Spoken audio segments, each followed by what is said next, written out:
All right, ladies and gentlemen, we are live.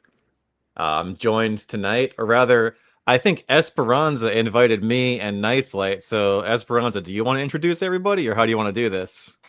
Hi, my name is Esperanza Tarot on YouTube. And yes, thank you for fine-tuning your free will and intuition with us three amigos. um, yes, I am an intuitive tarot card reader, and I've been a student of astrology for about 30 some odd years. And Raffi and I Uh, we really clicked on the dance floor, didn't we, Raffi? Oh yeah. Man, those are good times. Like So an what do you, actual dance floor, or like yes. oh, legit. Okay, dope. That's awesome. One of Just the clubbing. thumbnails that I put for one of the moons that we did, that was us on the dance floor. Oh, Mhm. sick. Okay. I was at Yeah. the Dallas event that Team Light hosted. It had like David Palmer, the Leo King. It had Robert Phoenix, and so we were at there as a part of Robert Phoenix's audience. And even though Oh, I've been a part of David Palmer's audience too, I'm kind of like in both.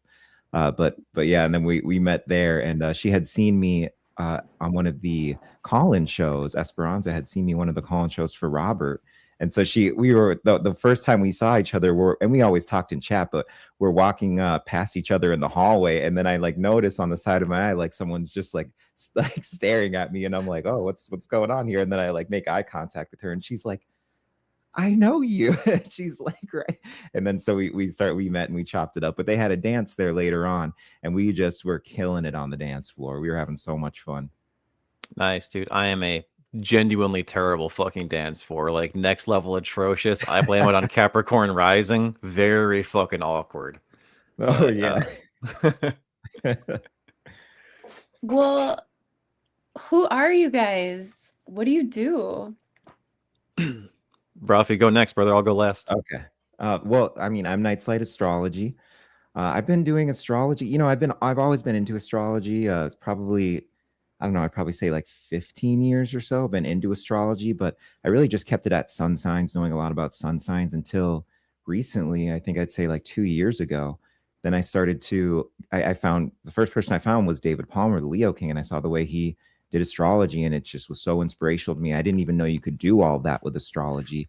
And I just love the energy that he brought to it, the predictions he laid down, which came true and everything. And I'm like, I need to be able to do this. And so I spent a year, I traded in crypto. I did really well after the Trump election. So I was able to live off of that for a year. And I just spent all of my extra money, investing in myself in astrology and all that, and just building up my skill base, my knowledge base and everything. And so earlier this year, right when we had all this Aries energy came in, I launched the business. I've got a website and everything. And I'm a mundane astrologer first and foremost. I do natal readings and stuff too. I pride myself on my predictions. Really good. I think I'm like about like 80%. I'm kind of waving between like 70 to 90%. So I'd say 80% to be fair. But predictions are really my specialty. And I love to look at the charts of nations, event charts, that kind of stuff. But yeah, mundane astrologer, and my website is nightslight.co. I'm Linktree is Linktree/nightslight, and then I'm at nightslight on X. Dope. Nice. I'm Merlin. I go by Merlin online. That's not my real name. That's not my legal name. Um, but I figured if Yet. I'm gonna, sorry, go ahead. I was like, yet. Yeah, no, not yet anyway. But I figured if I'm gonna like, fashion myself after a wizard, why not go for the goat? But I've been studying astrology for about a little over 5 years now. But I dove into it, head and foot fucking first, just all in. I fell absolutely in love with it. After my Saturn return, I had a pretty deep dive into the esoteric tradition, and I'm pretty inspired by, like, I would say Santos Bonacci. His Oh, flavor of yeah. Mhm. astrology got me into astrology. And I was very lucky that I discovered him first and went down the traditional rabbit hole. And not to toot my own horn, but my path has really reflected that of William Lilly, who is probably my favorite astrologer of all time. because Yeah. the what William Lilly did when he started studying astrology, he started studying it like in his 30s as well. And what he did was he studied deeply for 2 years and then started practicing. So that's about what I did too. I've been practicing for quite a while now. I used to be on X, no longer am I on X, and now I'm on YouTube pretty much entirely, and I co-host with Old World Florida, Dr. Narco Longo over there on the Casting Couch podcast, and that's my journey thus far, pretty much. Hell yeah. Yeah. That's where I found you too. So I mean, hey, Longo brings people together. Shout out to Longo. Yeah, shout out to Longo. He's a really good guy. Helped me out a fuck ton. If I had an orange, I would. Right. Oranges Actually, in the I have chat. an orange right here. Oh, hi, Sharon. All the Sharons in the house. I love you. I wanted I'm to gonna open ask up you your chat guys. actually and keep it off to the side here so I can see what people are saying. I'm all up in the chat. You guys know me. I'm a chat hoe. Yeah. Chill, And yeah. so that's how I like kind of get into stuff like this. But I wanted to ask each of you individually, like just real quick, just bam, top 2 teachers, go. Hmm. Do you want me to go first? Yeah, go ahead. Okay. David Palmer, the Leo King, and Robert Phoenix. I'd say you took mine. I'll throw in a curveball. Say Robert Phoenix and Cam White. I've really been liking Cam White. I like his Interesting. content. Yeah, Cam's not bad. I find him tolerable. I would say Santos Bonacci, and do I say William Lilly? Probably. But if we're going YouTube, maybe Adam Ellenboss? I like Adam's style a lot. Adam's a good guy. Little Yeah. too into Pluto for my taste, but he's definitely a good astrologer. We could still be friends. We could still be friends. Exactly. I'm not a hateful person. I'm not a hateful person.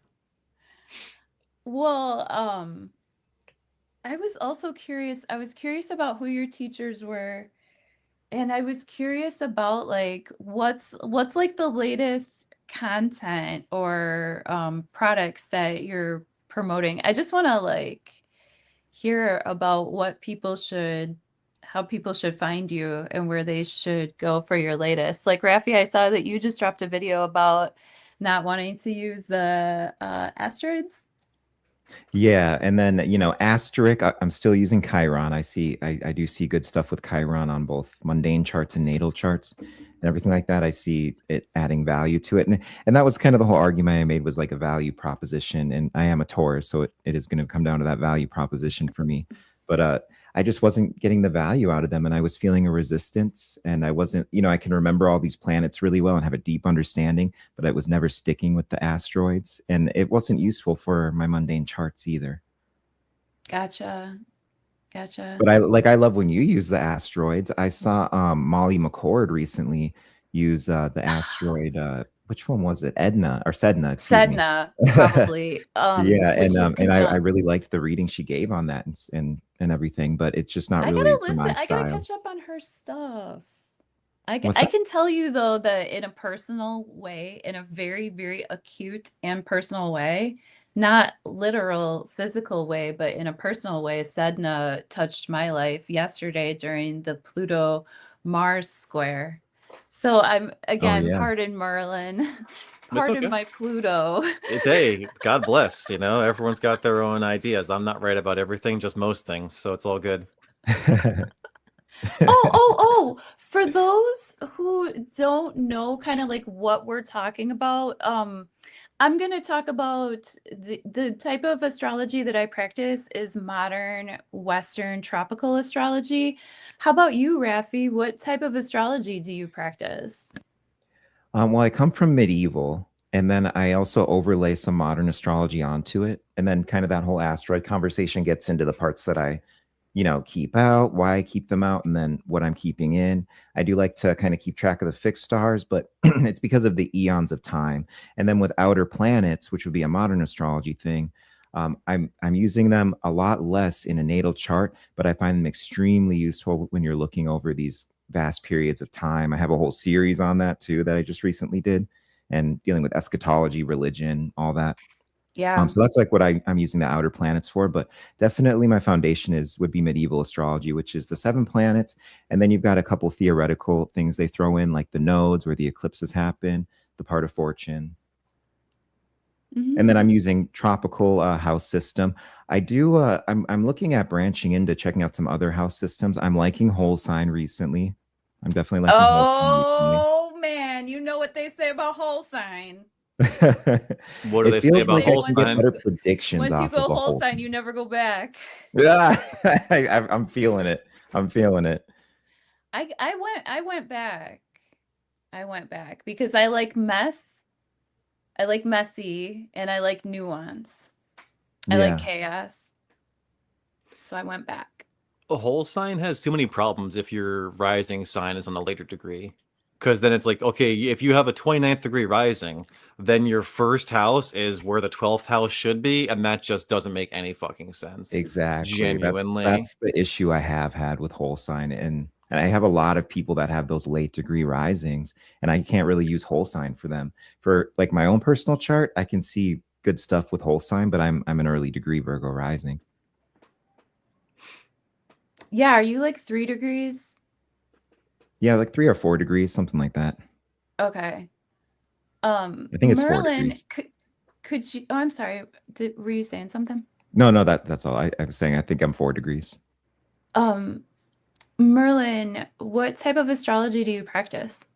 So I just practice very traditional, I would say medieval, maybe even earlier Hellenistic astrology, where it's just the inner 7 planets, a lot of fortune, and the nodes, and that's basically, that's and obviously you got the houses, but that's plenty for me, and I think that's by far the most accurate, at least for me. That's what I really enjoy. I hear Just that. hyper traditional, I would say. I hear that. I hear that.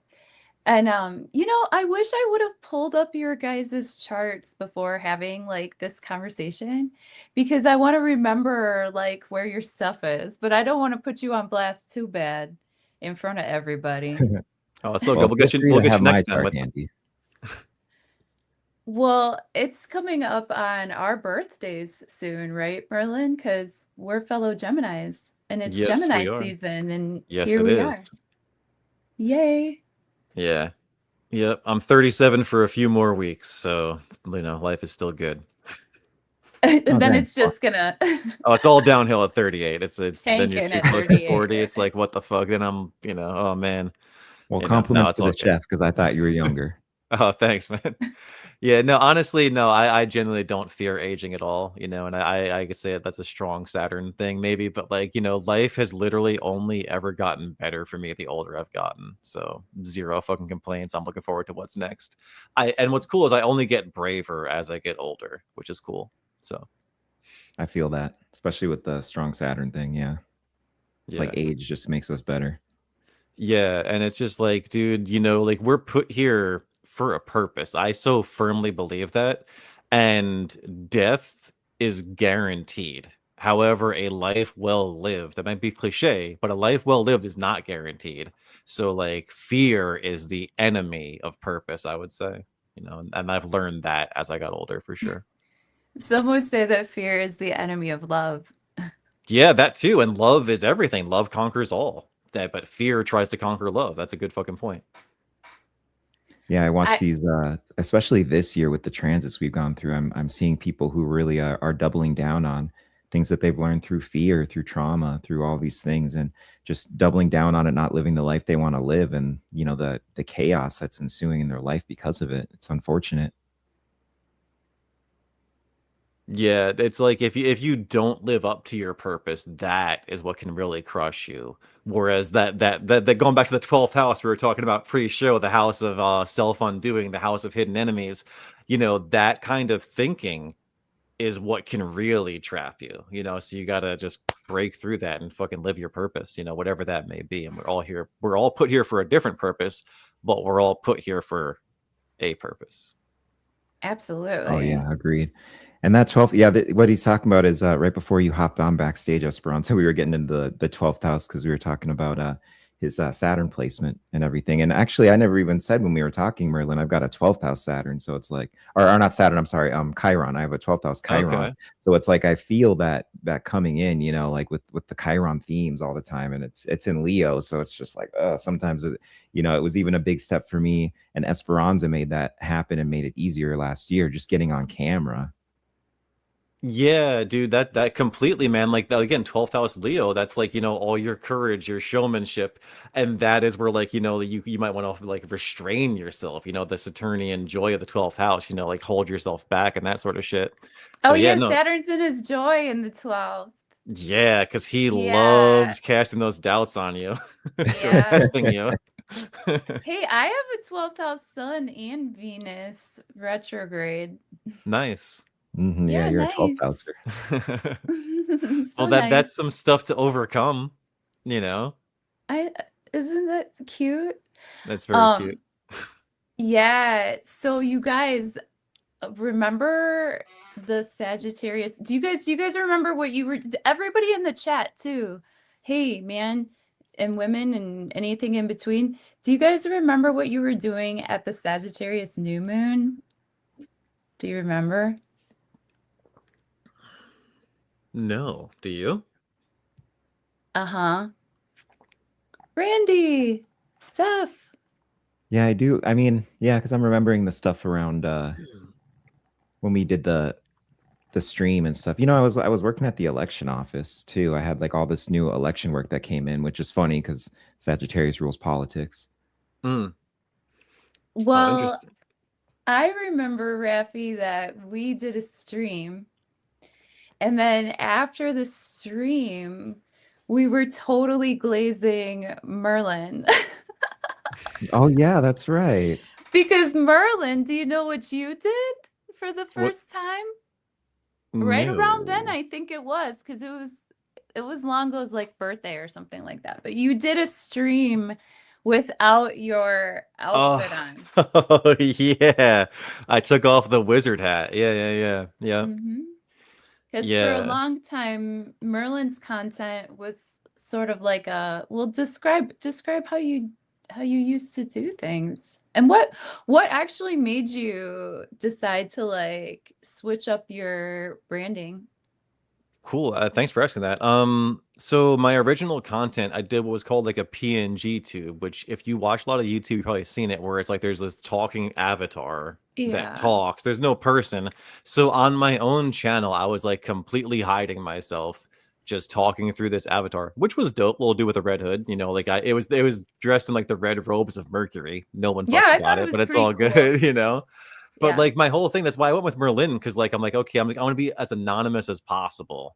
Mm. But I started streaming with Longo, and I had like fucking sunglasses on and a hat, trying to roll incognito, because I was like, oh, what if I get doxxed? What if I get doxxed? What if I get doxxed?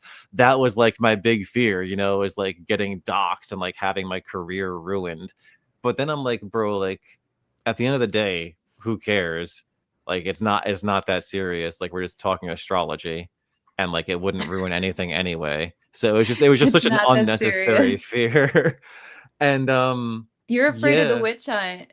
yeah, pretty much. Because I do say some bombastic things once in a while, like that's why I'm glad you guys are here. Because like when I have my solo streams, it'll start tame, and then I go down the based and red pilled rabbit holes real fucking fast. So it's like, like on the stream with What, you Longo, think we're gonna reel your ass in? hey, Come but on now.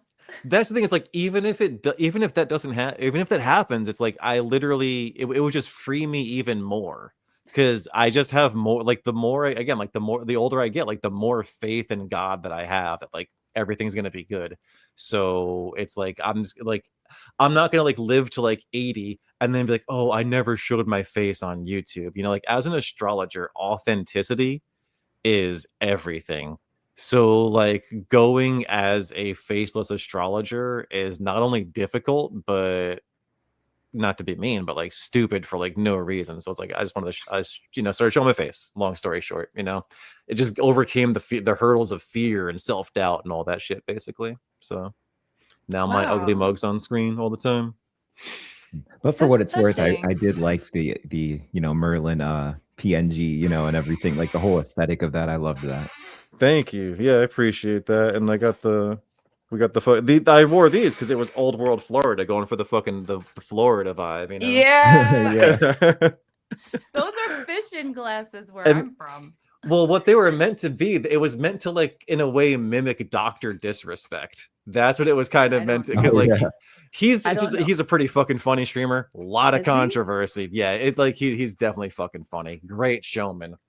But he wears glasses just like that and like this whole like 80s retro get up and shit, and it's pretty funny. He's a good shit talker, and I love talking shit. So yeah. I do Sames. get that though with with the kind of opinions that we have on things, all three of us, I would even say. It's like there's always something you want to be, you're kind of thinking about, am I going to be doxxed? But then, you know, Yeah. there's I always am like, oh well, you know, Christ is protecting me, that kind of stuff. That's why I'm willing to put my my chart out on the internet and just be like, hey, it is what it is, you know, like Christ has protected me this far in life. Like I think he'll continue to. Yeah. And like you might have a similar chart to me, Rafi, but you know, there's a book that I read through Raphael's Key to Astrology, and it's like a decent book, but a lot of it talked about how like your different houses can affect the other houses. Like, and like I've gone through that too, where like I've really learned that, where it's like the houses are all completely interlinked. And like because my fifth house is so strong, like yeah, I've got a strong 12th house, but the strength of the fifth house negates a lot of the 12th house. Like I've got hidden enemies and haters sometimes, but they're all weak as fucking retarded, basically. So it's like, you know, like there's a Yeah. lot of aid from the other parts of the chart that like mitigate those factors essentially. And yo, Longo in the chat, Old World Florida in the chat. What's up, brother? Oh hey, what Oh, up, Longo? thank you. That's nice to see you.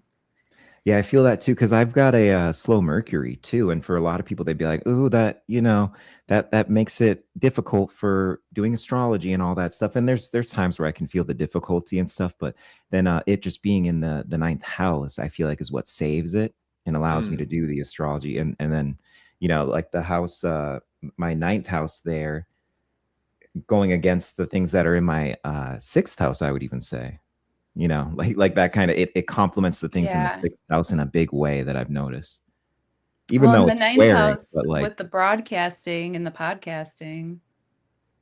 what'd you say? Ninth house is also your broadcasting, podcasting. Oh yeah, for sure. yeah, and that long And journey playing of with your like sixth. yeah, like doing what you're meant to do, you know, like because people say, oh, the ninth house is the house of long journey, but yeah, it's also learning too. And your longest journey, truly, the long learning is your relationship with yourself and with God, and like harmonizing those two things, like you were talking before, like having faith, you know, Christ has your back. He absolutely does. And that's like a very ninth house type learning thing too. You know, whereas like the third house is like learning is like, you know, how to write the letter A. That's third house learning. Ninth house learning is those deeper philosophical things you have to learn. So like your Mercury being there is, I think, such a tendency toward teaching and learning astrology, you know, those deep things. I also feel like the native foreign dynamic between 3 and 9, Mm, like what's native to me, what's close to me, and like what's my native tongue, what's my first language, and then like what do I learn beyond that? Like what are foreign languages to me? What do I learn? What's higher learning for me? Where do I travel away from my patria, away Oh from yeah, my that's very neighborhood? insightful. I'm gonna use that. Um, well, you guys, we have probably introduced ourselves pretty good, do you think? yeah, Right. Oh my sorry. God. Yeah. Yeah, we should. Well, I'm just asking, like, I'm just checking in with how everybody feels. There was somebody in the chat that said, she said the same thing you did, Merlin. It was Jillian. Authenticity. She was talking about being authentic as an astrologer and like showing up authentically, I saw. Um, oh, misogynist in the chat. Oh. Stephen, hi. Hi, Janine. Yeah, Uh, Stephen the Jupiterian in his ninth house perfection year. I bet that's oh, just a wild year wow. so far. Really? Oh, yeah. Oh, yeah. Strong fifth house. Nice. Well, yeah, because you're playful and creative too, though, Stephen, because I know that you've worked with kids doing the acting school and or teaching, I think it was. Um, I wanted to, yeah, I also wanted to ask you guys, with this moon in particular, like what are your standouts? What are your standout features of this moon, and how how do you feel rolling into it, and how do you feel rolling out of it? And what I guess this is a two-part question. First of all, what are your main, let's say main three features of this moon? Part two, what is like the next dates for us to look forward to, or in conjunction with this moon, what are the next dates coming up that you'd say you'd keep your eyes peeled for? Well, I've got it ready here, so I'll go ahead. Go ahead, Do brother. it. I even I first of all, I'll make the argument that in terms of personal development, not volatile events, world change, anything like that that you're seeing, but just the personal development, I would argue this is the most important full moon of the year. You know, and then on top of that, we're in the year of the fire horse. This is like a fire horse full moon and stuff like that. I think it relates to these last two, the last new moon we had and the last full moon that we had. And then looking out as well. This kind of answers part two, but I still got to like fully answer part one of your questions here. But looking out into the future here, especially when we're looking at that Mars Uranus conjunction in July, it seems like it's really preparing us. And we've had this preparation in the last week too, with some other placements that I'll go into. But it's preparing us in a type of way for the way in which the world is going to change, for the ways we're going to see it change around us, and then how we're going to navigate that and move forward with changing belief systems, you know, changing nervous system, even that kind of stuff.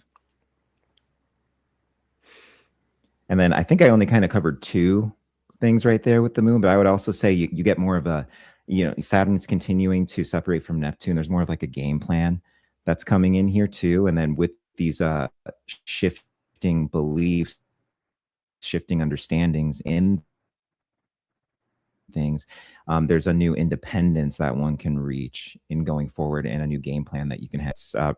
Oh, I saw kind of black out for a moment there. A new game plan that you can really implement and start to do. And it's going to be based around the things that you shed too during this Scorpio full moon that we had. I think it's so interesting that you, of all people, led with on a personal level, dot, dot, dot, and then you expressed your moonisms because you are such a mundane astrologer Yeah. usually. I know that's the interesting thing about this. So I'm wondering kind of what I'm going to pick up in the realm of astrology, especially with such a Mm. positively aspected Saturn in this moon.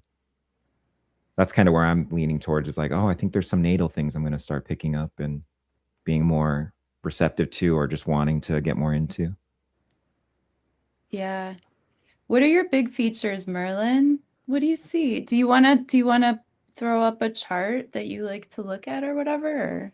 The one you have on the screen is totally fine. But I think the big things for me that stand out as features for this new moon, you got the Saturn square Venus. So that's just tension in it's going to manifest differently for everybody, but the many different things that Venus governs, love, relationships, fun, pleasure, those sort of things, are going to come into conflict with Saturnian themes, Saturn in Aries.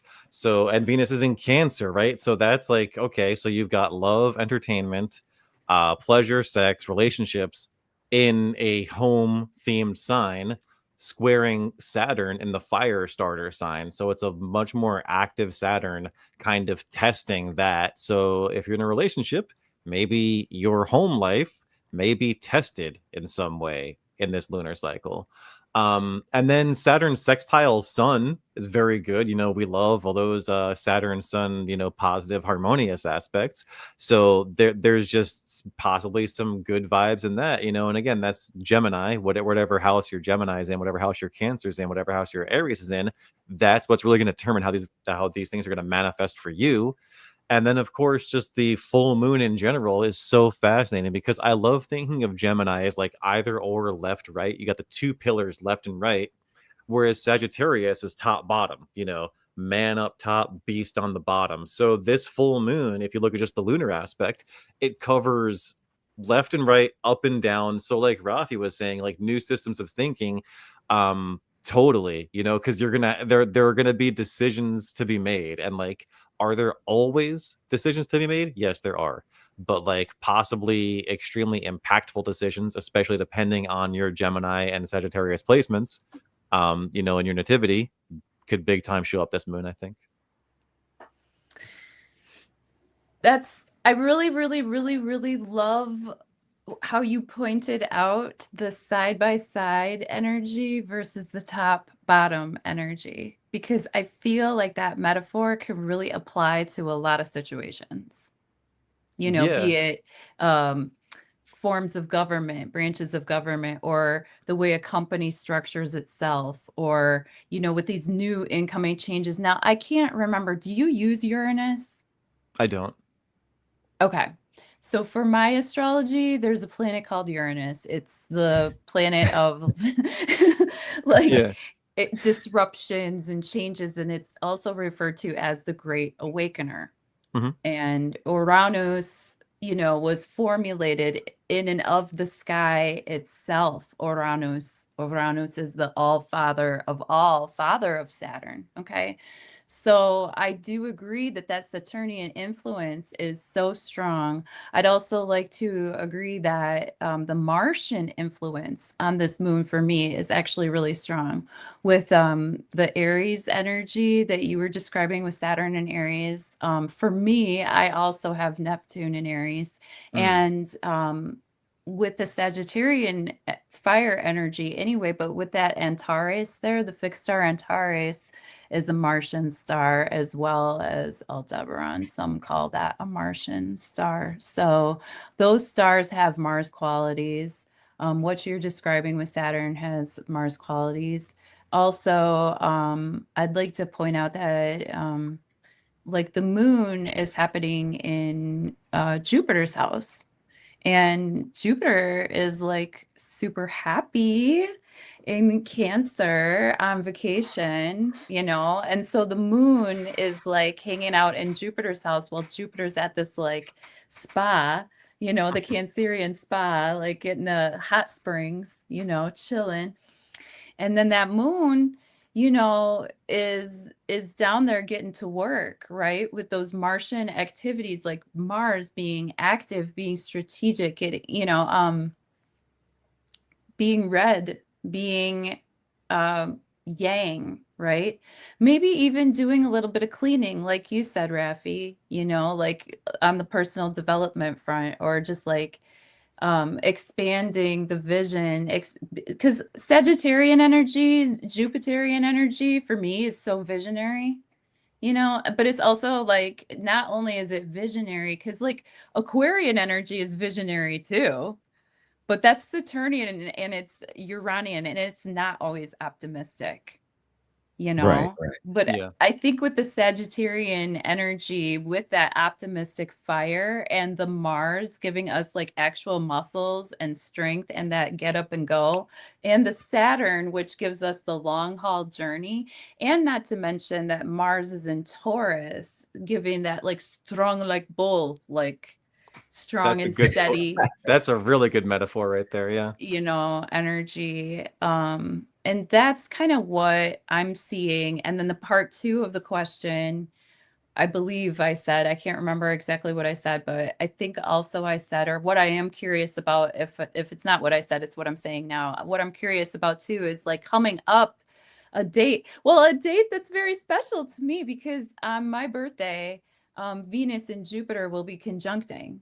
Ooh, that's dope. Yeah, on Oh, six wow. nine, and I'm a Cancer ascendant, which looks That's like six amazing. nine. And so if I you love guys me a want to good make a wish Venus-Jupiter with me, we conjunction. can all wish together. I'll share it. It's a good big wish for everybody, not just me. You said you Oh, wanted to yeah, share the definitely. wish? God bless, go for it. Well, it's everybody's wish anyway. It's not like I'm sharing it, but True. Well, and with those, the thing with those Venus-Jupiter conjunctions, I mean, even just since I started tracking them, like I said, I got started with actually looking at the chart itself, like just 2 years ago, but I've always seen something good come in with a Venus Jupiter conjunction for me. It's like pretty incredible. So I'm over here looking at it like, oh, okay, that'll be good, especially with some of the harder aspects that'll come along with this stuff. I mean, it is just a full moon in general where you're releasing things, Mm. but then there's also, Saturn's over here. It's got the square that Merlin had referred to Venus. But then Yeah. it's like, where am I going to put up the boundaries? Because Saturn loves its boundaries. So like, where am I going to Yeah. need to put up the boundaries and release things around something and all that? And then can I pass Saturn's test? Can I have that be all set up properly to where when Venus comes in to orb of Jupiter, that the proper things can come in? I don't want to be the whole like, oh, like Venus will give you all of your blessings, and so but like really, like, will it give you the blessings because of the boundaries that you put up? It'll at least expand the beauty that's already present and in existence in the nearby, because I think for me, Cancerian energy is nearby. It's Yeah. like home, patria, people. So it's maybe softening or at least amplifying some of those relationships, And well, and I think lending this is beauty. also like a good time. Just speaking of Venus, it's just making me, of course, think of the Taurus energy, and then there's that new moon in Taurus that we had. And Yeah. really looking at that new moon in Taurus, it's that was like this time where people can really look at, okay, what do I want to invest in here? What have I shed during this full moon in Scorpio? Now what do I want to invest in, given these new understandings that I have? And I think this is a very good continuation of that, because it's about like a refinement of the game plan based on, like I was saying earlier, the new beliefs that are coming in. And then even with that Sun Uranus conjunction, it's not conjunct on the chart itself, but we're moving through it. I think we just went out of orb of it. But what I noticed with the people around me, with myself personally, was this rewiring of the nervous system. You got that electricity that comes in. And then even I love the work that Longo went into, and they gave me a deeper understanding of Uranus when I was still kind of learning some astrology, with it just being the higher octave of Mercury, and that kind of gets into it with all the aspects of it being associated with the nervous system. But I noticed though, during that entire conjunction, it wasn't quite a headache, but there was just electricity in my mind. It was the weirdest thing. And I'm a very mentally grounded person. I've got a slow Mercury, so I'm not used to that kind of stuff. And then the people around me were either dealing with that type of electricity in the head or anxiety that was going on. But earlier, when I was saying, I do think it is rewiring us for the new beliefs that are going to be coming in around this moon, like, and I don't know if this is going to be some new information that's being dropped. We still have all this Gemini stuff that's going on. So especially when you're looking at, there's a, and I don't know if it's on your chart. Yeah, I have it on my chart here, but that Mercury is actually trining where we had the last solar eclipse in Aquarius.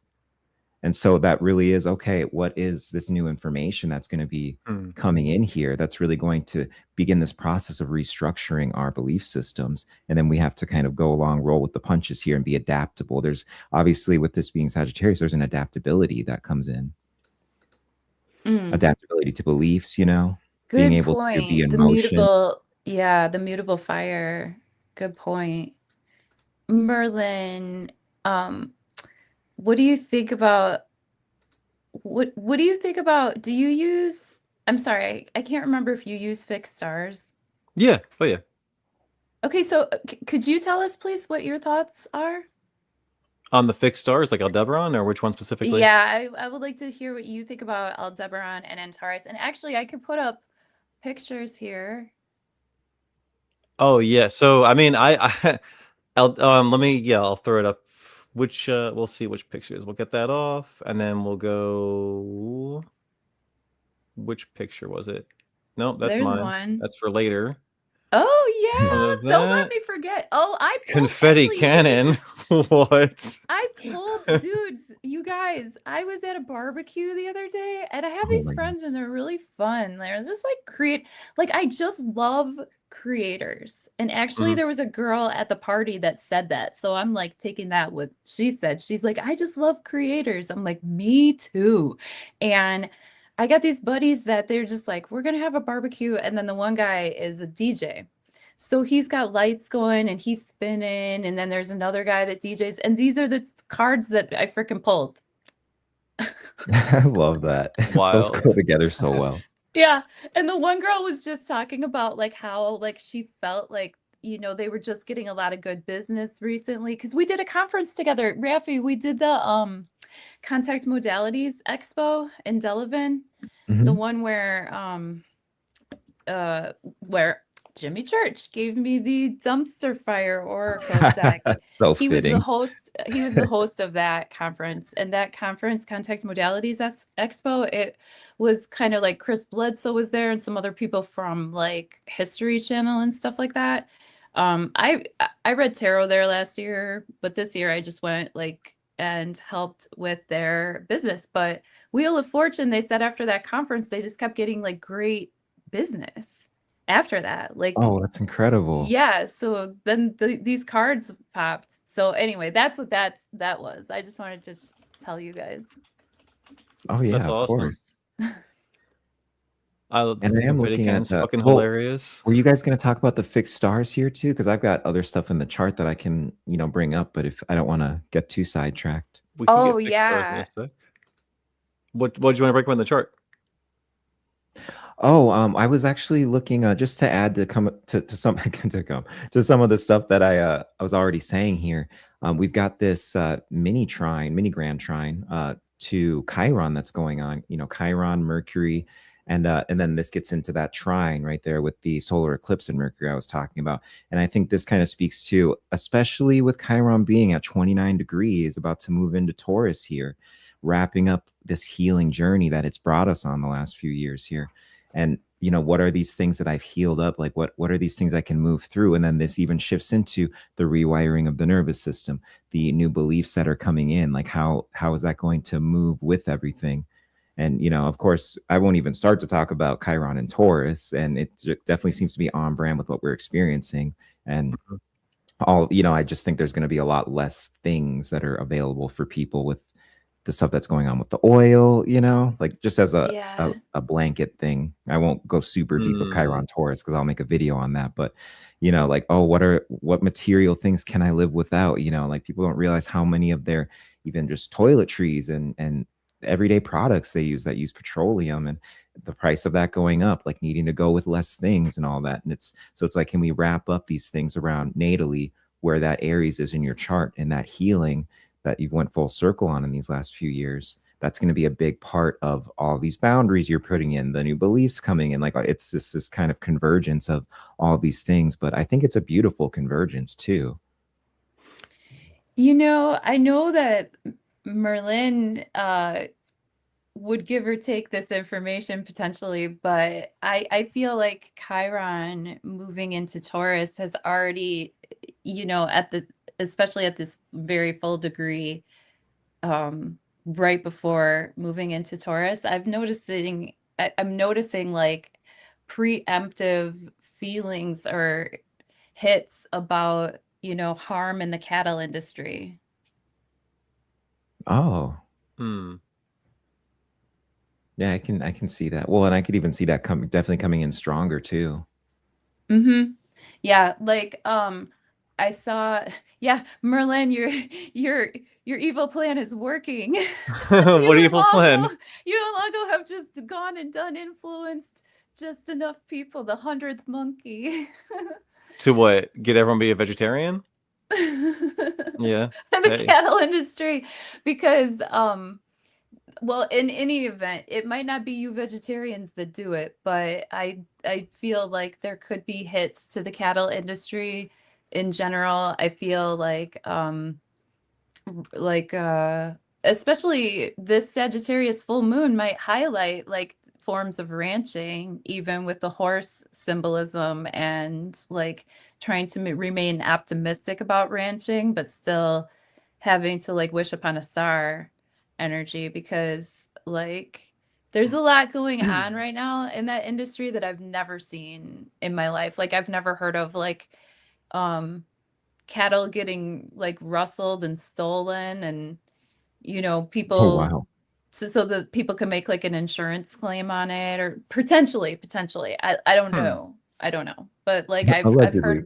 heard things. I've not Yeah, heard well, about and that. even Fascinating. even the themes I was talking about with less material goods available to people, and needing to really decide what you want to spend your money on, where you want to put your resources into the material things that you're bringing in. Like, I think a lot of people are just going to decide to eat less meat too because of that. Yeah, just because it's expensive. Hmm. Yeah. And then And that also going just down talking the about, oh, sorry, go ahead, no, no, go Merlin. ahead.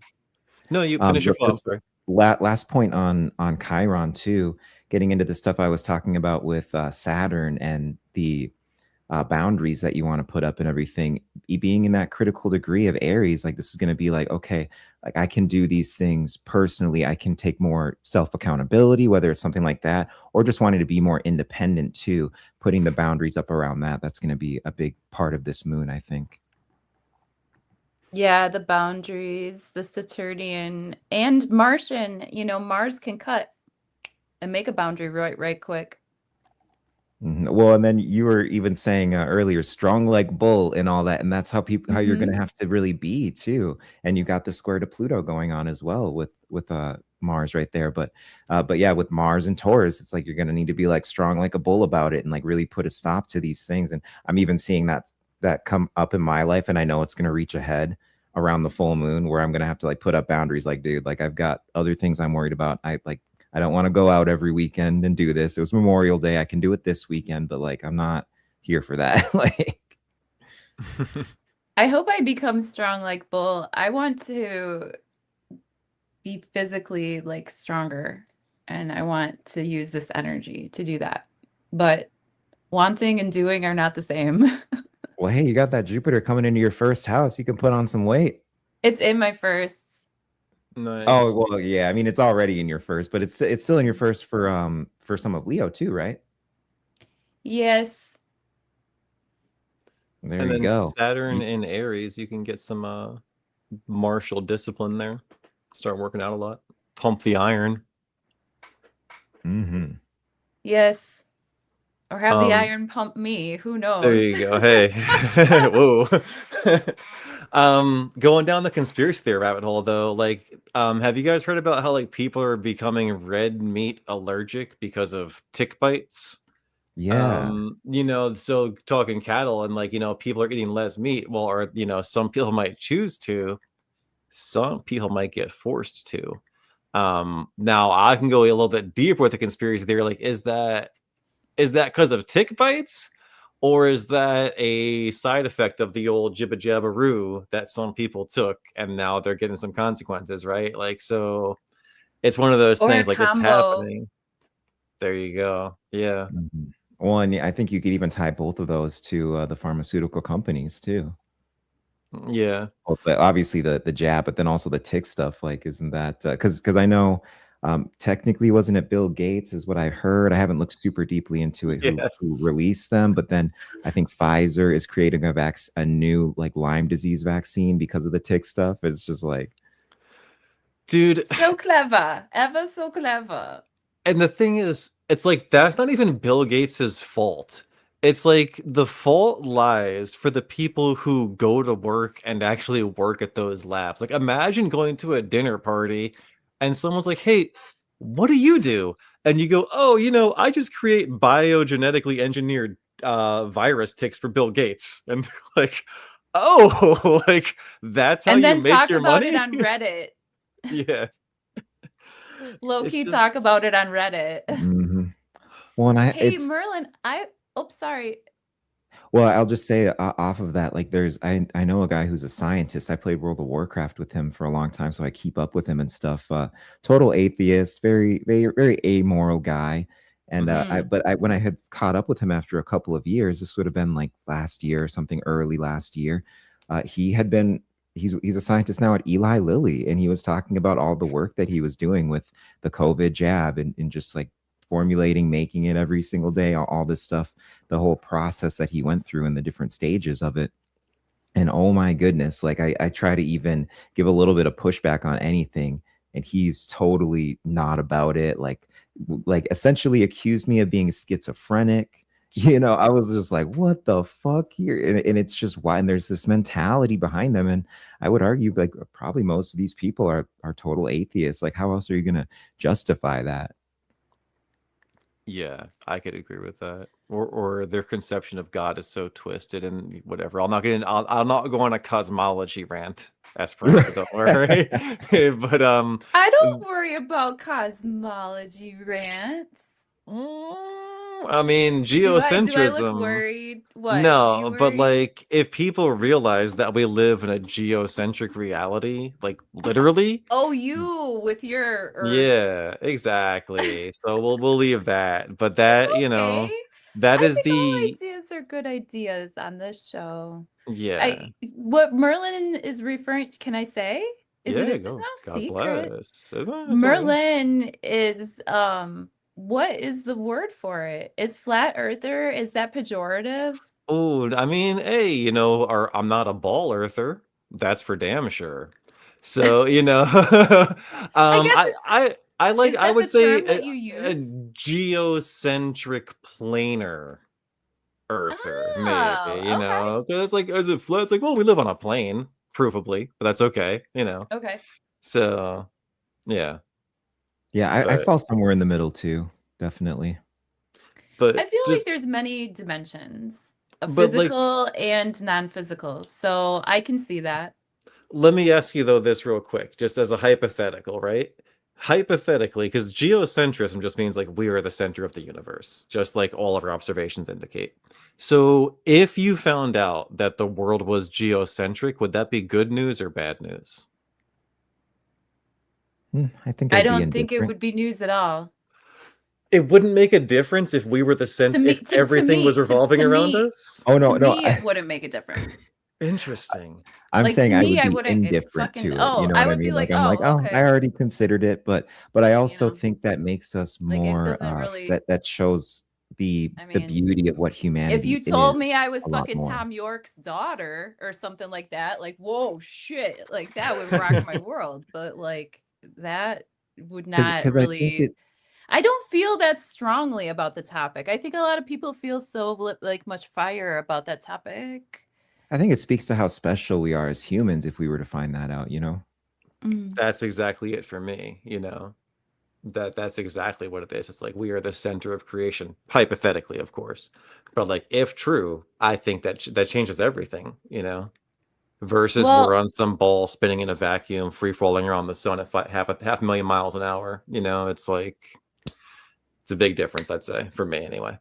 Yeah, when huh. I've like back engineered, Mm. because I actually was an atheist and I became an atheist very young. And by the time I was like 17 or so, then I went through my awakening and it just changed everything. And then even through my awakening, I went off the deep end, off the Piscean deep end, and wrapped back around to Christianity, which I was raised a Lutheran. I'm kind of liking Catholicism a little bit more these days, but I'm very open. I'm just also ultimately a follower of Christ. But no, when I back engineer my thought process, when I was an atheist and everything like that, and that there was just like this manufactured disconnection from our complete divinity that, I mean, it just was so systematic, and Yeah. it's incredible to watch people still adhering to that. Mm. Yeah, well, they need us. Oh yeah, I mean that's what we're here for, right? Well, even parasites need a host. That's a good point. Yeah, they really do. Like Yeah, aroma. parasites are nothing without the host. Yeah. Could I talk Merlin? I wanted to say something, but I forgot what it was. I was gonna ask you, well, I was gonna ask you about the asteroids. If we covered most of the, oh, maybe I should talk more about this moon. Well, me talking about the moon involves like what I feel about the fixed stars and this asteroid. Yeah, You sounds don't good. use the asteroid. Yeah, but I could chat. I could chill. I know what Chiron's all about. The wounded healer. Yeah. Oh, that, yeah. I'm thinking about Sedna. Okay. God You bless. I guys are mean, chat both just away. like, It's okay. I'm here. We're chilling. Talk about like we're all contributing. So if you want to talk okay, about Sedna, go for it. I do because she's been conjuncting Uranus and she was exactly conjunct when Uranus and the sun conjuncted. a couple few days ago, and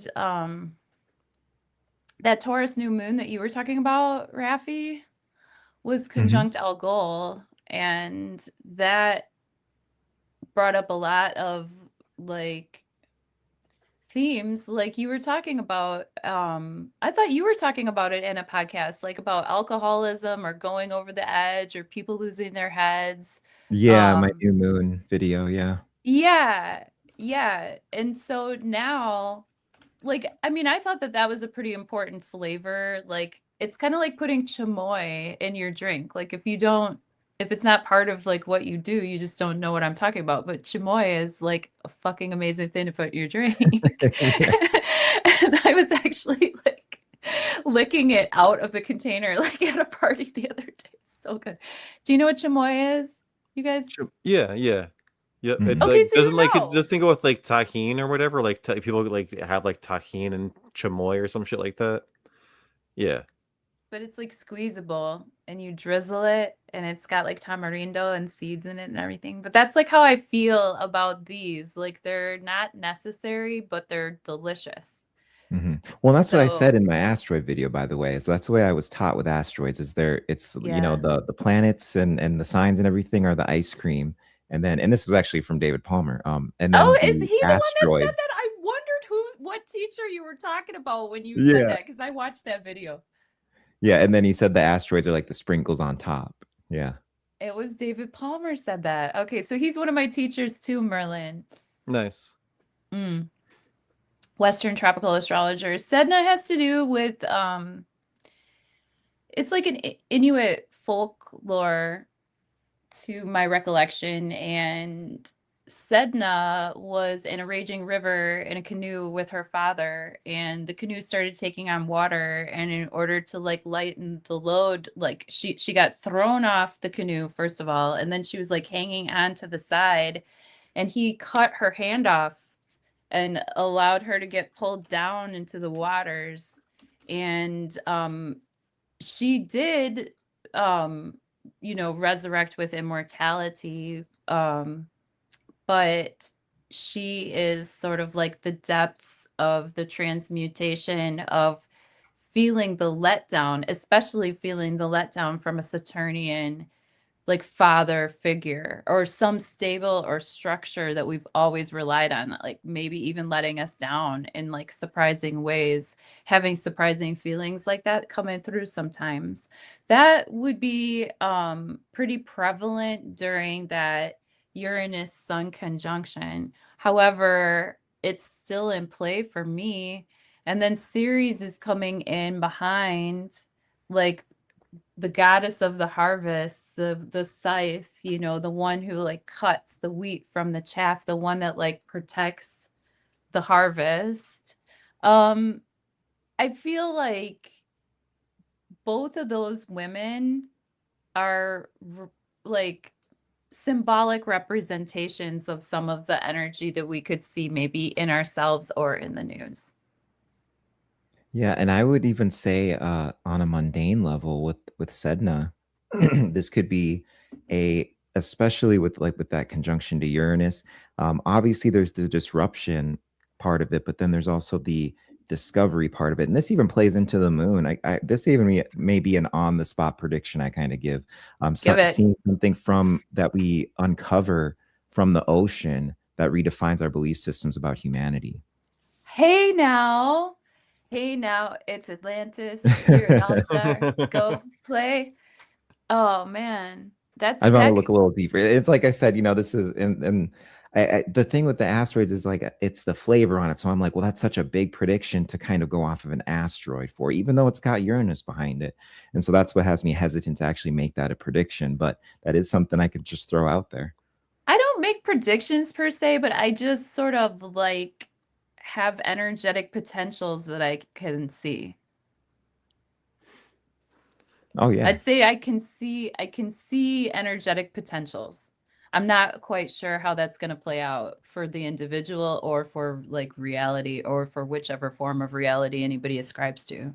Hmm. Well, and we all, I think, channel on some level when we're doing astrology. We get in the zone, get in the flow state, and then some things come out that you wouldn't like, that you maybe didn't see when you were first looking at the chart. I know when I get on Yeah. camera, that happens to me. Like I'll just get into, I mean, I guess it just happened, I'll get into a flow state and I'll just be like, oh, like, wow. And I wouldn't have thought of that just looking at the chart Yeah. on my And own, it's being like, oh, it's this way and that way. And Merlin and I were talking about my Saturn conjunct my moon in Aquarius, and that it makes me emotionally robotic too, and like very linear, and just so like sometimes I need to just hit this flow state in order to really pull something out of a chart. how much time do you guys actually have? I didn't even talk about that backstage. Like, I've got like infinite time. How about you? I Yeah, have infinite time, mashallah. yeah, I'm Inshallah. open-ended here. Oh, cool. Yeah. Awesome. I was just trying to get a feel for, like rhythm or whatever. Like I'm good. what kind I of think rhythm our for flow can have. since we are on that thread of the Sedna conjunct Uranus, another thing with Uranus we could talk. I swear it's like I end up all. You could even make some gay jokes about it because I'm always talking about Uranus. But no, for real. Your anus. Swear. There's Rapping. the Uranus square the North Node there too. I think that's really going to play into just getting back into that whole thing. What's coming up in to shake up our belief systems, to be disruptive to our belief systems.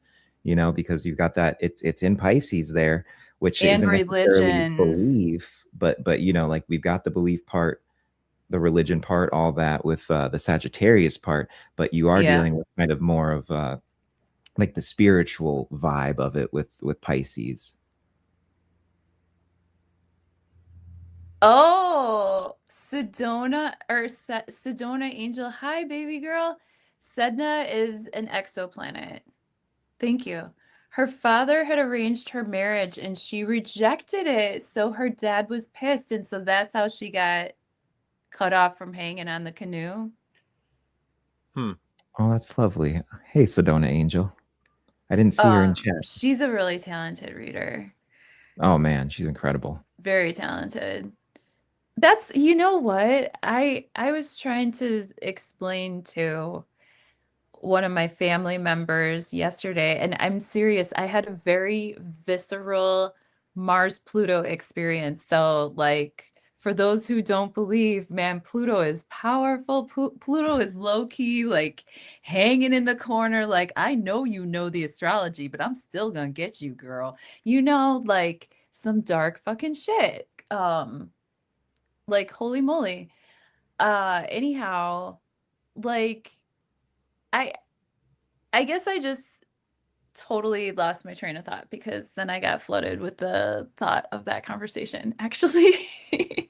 Well, I It's could all good. piggyback off that and just say with the, when we were talking about Scorpio in general and all that, and you've got the Mars Oh, rulership and the Pluto rulership, depending on which system you're using. Well, we have Mars square Pluto. And then you could tie that into the Sedna thing we're talking about, the whole thing we keep doubling back to, or I keep doubling back to with like the new beliefs coming in, like what is really going to be uncovered, what's going to be excavated. literally, quite literally, stuff that comes up that you're just like, whoa, like that needed to come up. Like, of course that needed to come up. Like, in the end, Pluto is a great detoxifier. Pluto is a great at death and rebirth, basically. But if you don't get to the rebirth part, that's the scary part of Pluto. If you just make it to the death part, Yeah, really. which is Saturn. Yeah.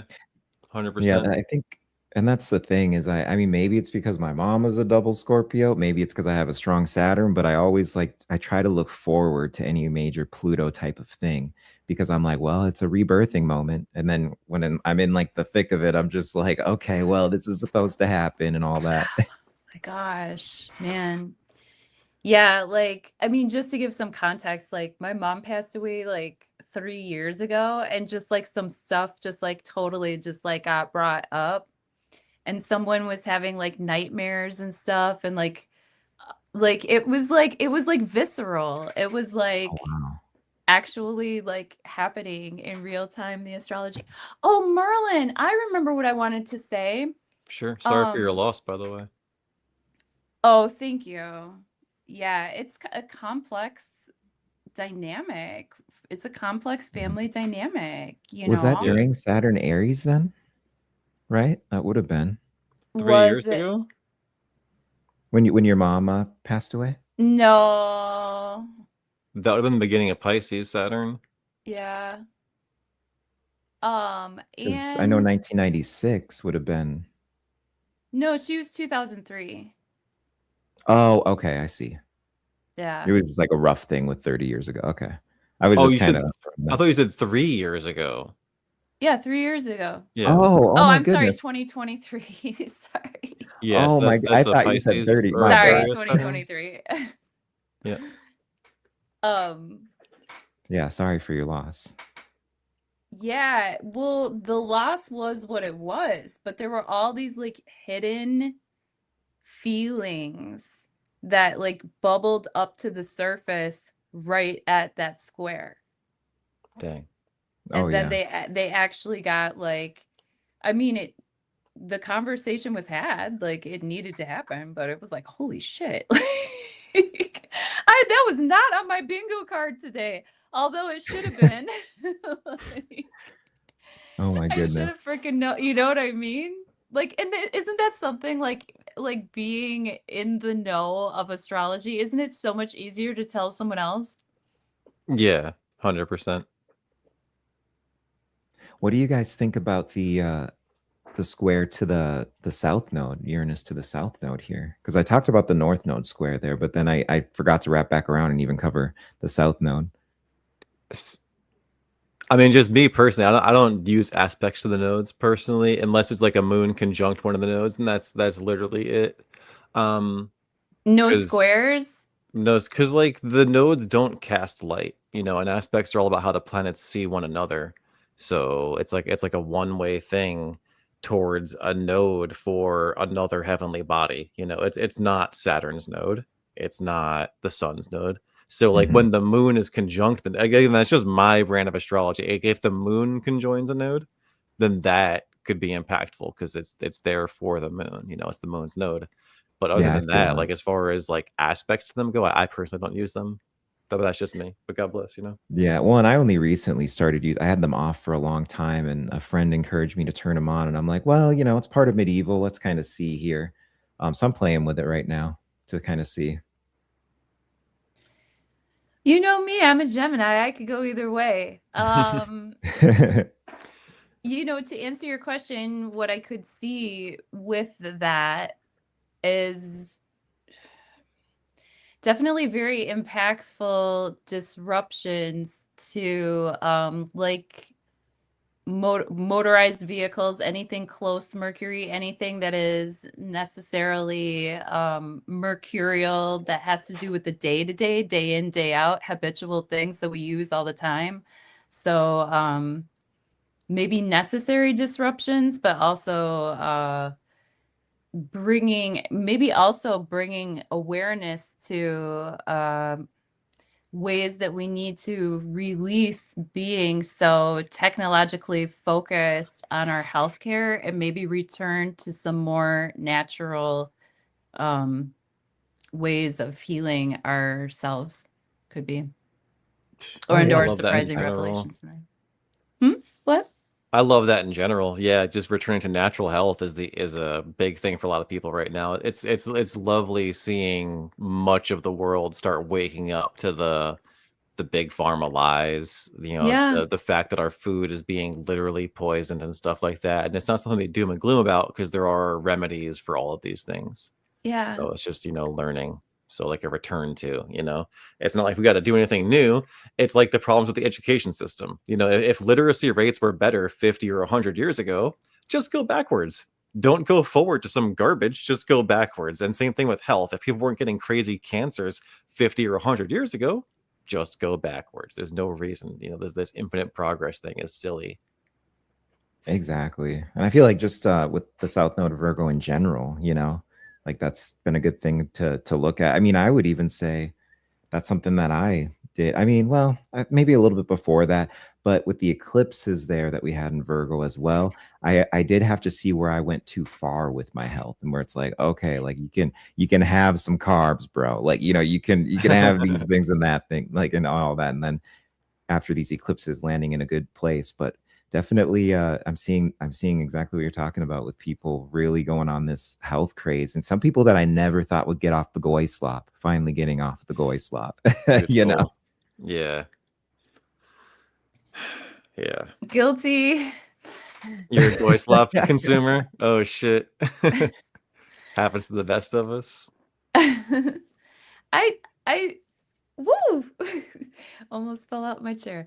I definitely eat whatever pretty much, but not really anymore. Like just certain things I just can't anymore. Like I just can't. Like Dude, I'll go get it for somebody else if that's what they want. Like I was a runner, like I was like helping people photograph that event or whatever, and they asked me to run and get like the McDonald's, and I did, and I got it. And I maybe ate a couple of fries. I did. they do have tasty fucking fries, man. Sometimes, Yeah. if it's done right, a McDonald's fry has a distinct taste. Is it really potato? Probably not. Probably not. But is it Right. fucking tasty? Yeah, goy slop Exactly. can be tasty. That's why goy slop is such an effective weapon against the fucking goyim.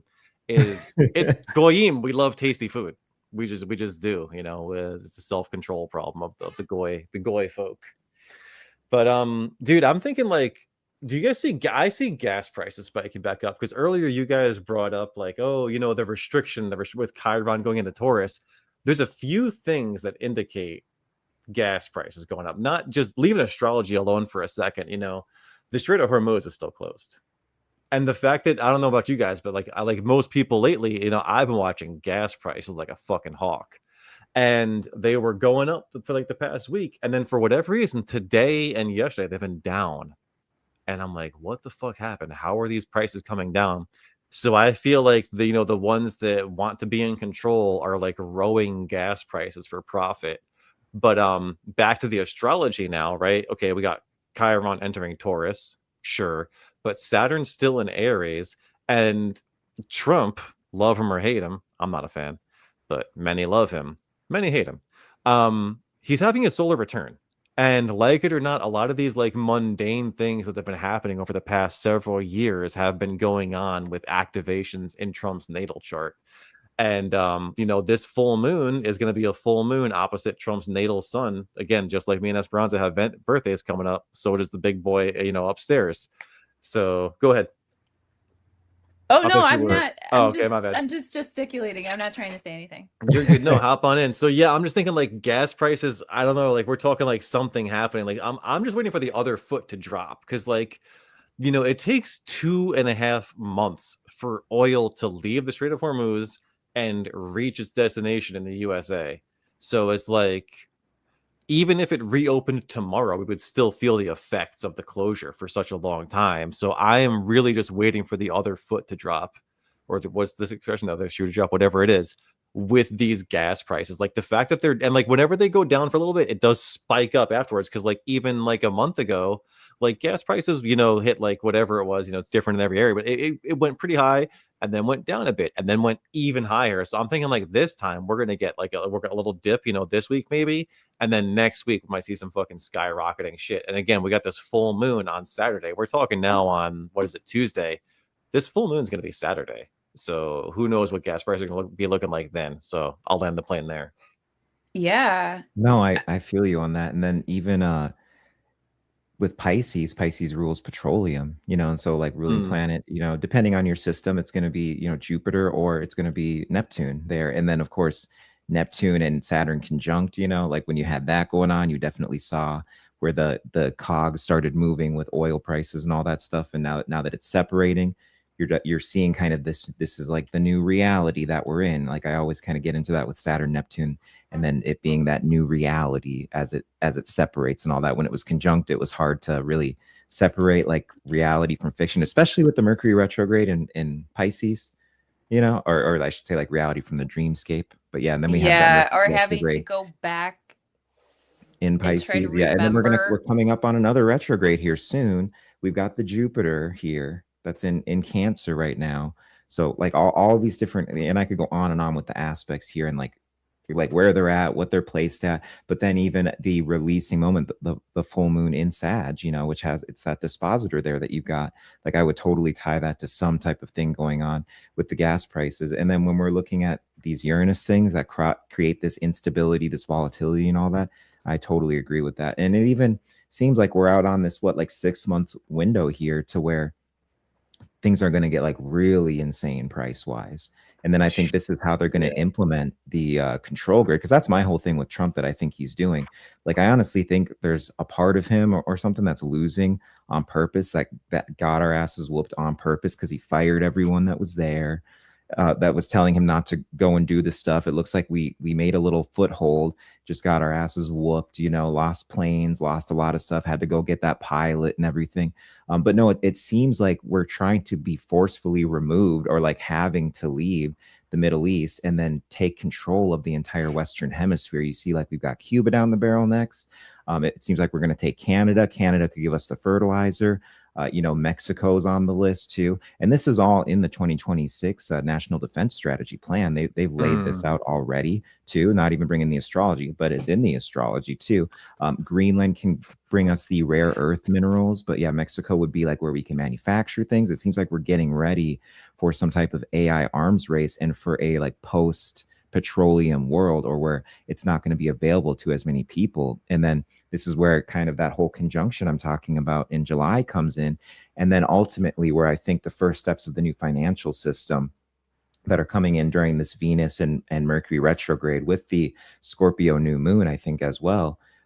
Like that's all starting at once. And I think that's really going to play into a new financial system, going to be based on crypto, but we're going to see a lot of this unfold over the summer and then kind of lead us into energy lockdown type of thing. Or maybe like the aliens is kind of their like trump card or like their ace in the sleeve, you know, that they have for it, but something disruptive to bring in a type of controlled lockdown of people, and then less goods, less resources available, conscription of Gen Z. They've got that Pluto Sag placement, conscription of Gen Z, and not even necessarily to war, but to go into this AI arms race that it seems like we're getting geared up for, to where we have all the materials here in the Western Hemisphere, the Monroe Doctrine that Donald Trump is calling it, but just a continuation of the Monroe Doctrine.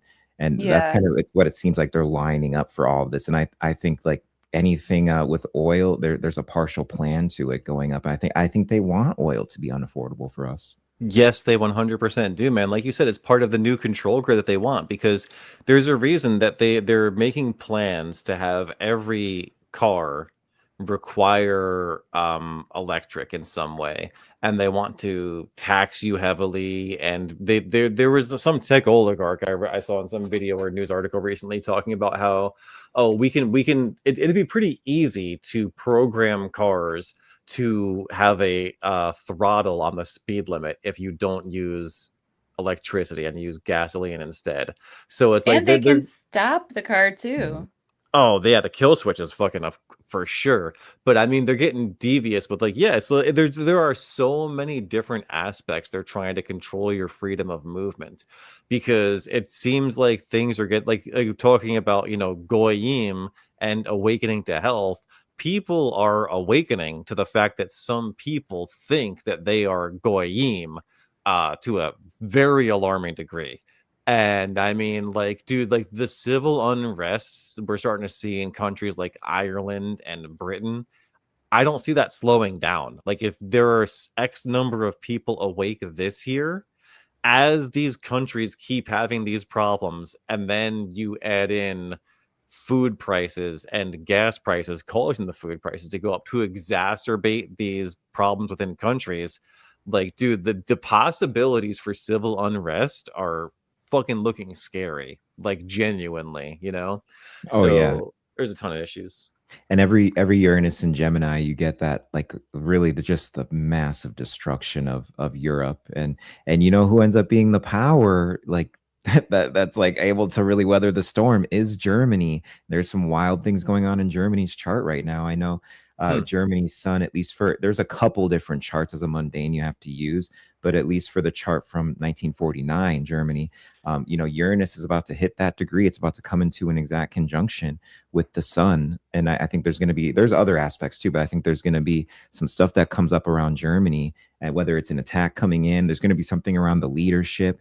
There's already that whole thing. I don't know if you guys heard about it, where they're not letting people leave the country without Yeah. military approval in Germany. So yeah, definitely get ready for Germany to make a power play soon, for sure. And I don't know if it's going to benefit the people or not, but I want to run a composite chart between the Third Reich and the modern day Germany and kind of see here what I can come up with. So that's like a longer. I thought I'd get it done this weekend, but then I saw all the different charts I have to work with, and I'm like, okay, we'll kind of dig in a little bit here. That'll be so interesting when you do that. You guys, be sure to drop your channel links to your channels in the chat if Oh you yeah. think about it, or if you have time while I am rambling, you can drop your links. Chilling. I wanted to point out that the Rafi, you had mentioned earlier something about, almost or it does appear that oh wow. Oh yeah, that's right. We're going to talk about these Oh, my too. bad. I'm sorry. Okay, we'll go back to this. You're talking chart. My bad. Oh I thought no, we it's cool. I meant if you wanted to drop your links in the chat, like so people know where to find your websites and stuff. Or should we do it at the end? We can do it at the end, but I just don't Yeah, want it's to all good. forget. Oh, I just did it Like right now, but sometimes I'll when do the it other too. person's talking, it's easy to but yeah, Rafi, you had said something like a couple minutes ago about it seeming like Donald Trump and some of these leaders are just like failing on purpose or just doing like crazy wild stuff, like knowing that you're leading people into the, like you know that you're hurting not only yourself but your cause, right? Mhm. Like full well, but you're just doing it anyway. Well, there is a planetary body, and actually, if anybody can correct me on this in the chat, but I've just recently become aware of Phallus, and that's an asteroid that is at 12 degrees of Capricorn right now, squaring off with Saturn. So, like, our elders, our leaders might be like actually, even though they know it's going to harm themselves, even though they know it's going to harm their cause, and even though they know it's going to harm us, they're doing it anyway. And that is that square of Saturn, I think, to Phallus. So just to like Mhm. say that, I think that applies to that energy. And also another thing I thought about while you were talking Real quick, was I would that say that also would be accentuated by the South Node going into Leo too, because I right. see And that I as was the just fall gonna of world say that leaders. because with the full moon in Scorpio and the full moon in Sagittarius are sandwiching that new moon in Taurus that, remember, was conjunct Algol. What's Algol? Leaders losing their heads, leaders being decapitated, like leaders having the fall, or knowing that they're going to the guillotine, but doing Mhm. it the fuck anyways. You know what I'm saying? With that other Phallus squaring Saturn, and then having Algol conjunct that new moon, because that was at, I can't remember, that new moon was at like 28 degrees 57 minutes or somewhere around there, that new moon in Taurus. And I'm just trying to think off the top of my Yeah, head. the new moon, it was But 26 degrees. Yeah. as the South Node moves into Leo, for these eclipses coming in this summer, like after the 4th of July and all that jazz, and the 250th, that's going to cross over our president's ascendant and Regulus, the South Node. So that could be interesting in terms of Yeah. him personally. That could be interesting in terms of his health. That can be interesting in terms of how he is being eclipsed. Yeah, well, and I know people have brought that oh gosh, I'm gonna sneeze. Bless you. Excuse me. Bless you. Thank you.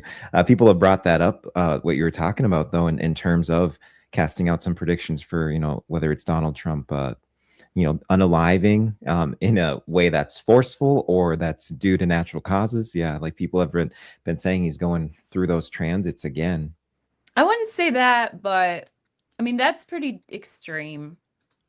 But I would say like a fall, Saturn is a fall, you know, Hmm. like doesn't it represent like the fall? Like, isn't Saturn like fall? In a way, because Saturn tempts Eve into the fall, like that's the Libra. That's why people conflate Lucifer and Satan. Lucifer and Satan are not the same entity at all. Right. Lucifer is Venus when she's gone retrograde, Yeah. because Lucifer means light bringer. And when Venus goes retrograde, well, she rises before the sun. And Hmm. she is the third brightest heavenly body. You've got the sun is the brightest, the moon is the second brightest, and then Venus, when she's full of light, is like that false sun. And that's why in the Bible it says, "Oh, Lucifer, how dare you think that you go away from God and ascend higher than God?" Because, well, again, what's in the Trinitarian concept? Who are one? God and the Son are one. So it's like when she tries to be the false son, she tries to be the false god, essentially. And that's a Libra. It goes going back to Libra, right? That's where Yeah. Saturn exalts, Venus rules, and there's androgyny there because Venus in Libra is much more masculine than Venus in Taurus, which is pure feminine, right? Libra is an air sign, so it's masculine by nature. So yeah, that's essentially this why Saturn is associated with the fall, because Libra being the start of the fall, and that's where Saturn delights most. So yeah, he like delights at the beginning of the fall, and then ruling Capricorn and Aquarius kind of rules the end. Stay wild, nice mug. It's for Sag season. Nice. That's very fitting. But yeah, then going to Tarot, the 11th card of the Tarot deck is Justice, and that is Libra. And that's a very masculine card. The woman sitting there with a sword in one hand and the balance, the scales in the other, in a very masculine role, but then she's a female, so that's a very balanced card, you know, with us Yeah, I guess Justice. it's just like going with the logic and reason versus judging with the emotion Hmm, that fits. Yeah. Did versus you guys Venus and know? And Cancer, like maybe you currently, can. in the feels, you know, beautifully, right? But not necessarily logical. Just like me. Aren't we all? Do you remember Esperanza? Which algal transit was that for Trump for the Butler rally? Was that the Pennsylvania Yeah, was that Butler, Pennsylvania. September 6th, was it? When was that? Um, it was June. Wasn't it June? I can't remember. I can't June, like remember. I thought it was like June 13th or June, right? Of 2025. Of It was June, 2024, right? Yeah, Butler. Oh, 2024. gosh, Yeah. Raffi, I don't remember. You know why? Because at that time I wasn't looking at the astrology very carefully. Like I remember from, since I started digging into charts a little bit deeper, but I wasn't looking at mundane astrology deeply at that Mhm. time. I'm still I was not. I just still getting don't into it. That's why actually. I don't know. Otherwise, I would just remember. But I remember Yeah, someone. sometimes I It do was like remember David I do Palmer. He was remember talking stuff though. about It's a major crazy. algal But transit on Trump's chart. So I try to look uh out for those now. you know who did a good one was Robert Phoenix. Yeah, Oh he did. yeah, yeah, that's right. He did a really great dissemination of his chart, and I wonder if he answered your question in that video. He might have, because I Mm. think that he did the chart. I don't know, within the past. It was last year or 2024 that he did it. I remember which one. Yeah, I'll have to go back and Just check that go, out. yeah. And I would Um, also highly recommend anybody who is watching this, if you do check out Robert Phoenix Astrology, seriously, check out his music playlists. His Yeah. music playlists are fire. I'm just dude, he saying. he is just he's great with music. Oh my, he gets me cultured in music. I love it. So good. So good. So Did you guys? let's Okay, Oh, I I'm was gonna sorry. say, did you have some cards to look at? I was just gonna say that. Like, Oh let's yeah. segue to the tarot part of what we were thinking about for Merlin. Explain to the crowd here, the crowd of plenty. Explain to them what you were telling us at when we were just like backstage shooting the breeze about tarot. You say tarot, I say tarot, but Hmm. potato, potato, tarot, tarot. Sure. Which aspect of it? The temperance card, or like what I'm getting into with tarot in general? Actually, first of all, could you answer two questions for me? Of course. What's up? Okay. Could you please talk to me about Antares and Aldebaran really quick, and then we'll get to that part? Yeah, sure. So just like I love that they're just complete opposites. They're both, there are very few red stars in the sky. They're Yeah. both red stars. How cool is that? Whereas I think that Aldebaran is more benefic, it's power, authority, if well dignified, right? Yeah. Whereas Antares is a very malefic star, very can be very dangerous in a chart. And what's interesting about Antares is one of the reasons why I so firmly think that Mars is the true ruler of Scorpio is, it's Antares, it's Ant Aries, the opposite, the antithesis of Aries. Like every planet has their dual nature, right? So like Right. Mars is the beginning, and then how fitting is it that Scorpio, death, is the end? Because if Aries is the necessity of life, well, okay, if you're born, what do you have to do? You have to die. So Yeah. Aries necessitates the scorpionic death symbolism. And the star there is Ant Aries. It's opposite Aries, even though it's on the zodiac, it's opposite Taurus, which is why it's opposite Aldebaran. There, and of course, they're opposite, in my opinion, symbolically and astrologically. But yeah, they're both fascinating stars. And then, fun fact: are you guys Lord of the Rings fans? Love. Yeah. Yeah. Love, dude. If you reread Fellowship of the Ring, there's a part where Tolkien, in the chapter, but through the narrator, is describing stars in the sky. I was trying to find it earlier, but Tolkien literally describes the Pleiades. He points out Aldebaran, and then he points out Orion's belt. He calls Orion something else. So it's like you could just like that's literally how you know that Middle Earth is just Earth in a different era, because those same fixed stars are in the sky, and he is talking about them so plainly in perfect order. He describes the Pleiades. They don't call it the Pleiades in Lord of the Rings universe. They call it the net. And but it's the seven stars that look like the net being cast. And then of course the three stars of Orion's belt he describes perfectly, and he says, oh, such and such, the swordsman of the sky. And then he points out Aldebaran, the red star, in the heart of the bull. So like just have knowledge of these fixed stars literally lets you know that Lord of the Rings takes place on Earth and just in a different era, essentially, which is I think so fucking cool. I've naturally in my real life had like more than one person say that they're rereading the trilogy. That's awesome. Yeah, I started rereading it. I read so many books though. I mean, talk about Gemini going all over the place. I'm always reading like 8 different fucking books. I try and limit it, but like, yeah. So I'm like sort of rereading Lord of the Rings. I'm like, like a couple hundred pages deep in the first one, but to reread them all, I gotta really buckle down. But I'll have time soon, God I think willing. that would be a summer thing for me to do. I think I might do that too. Everybody Hell else yeah. is doing it. Why not me? All the cool kids. You want to be cool, don't you? All the cool kids are No, I doing want to it. be a fucking nerd and reread The Lord of the Rings again.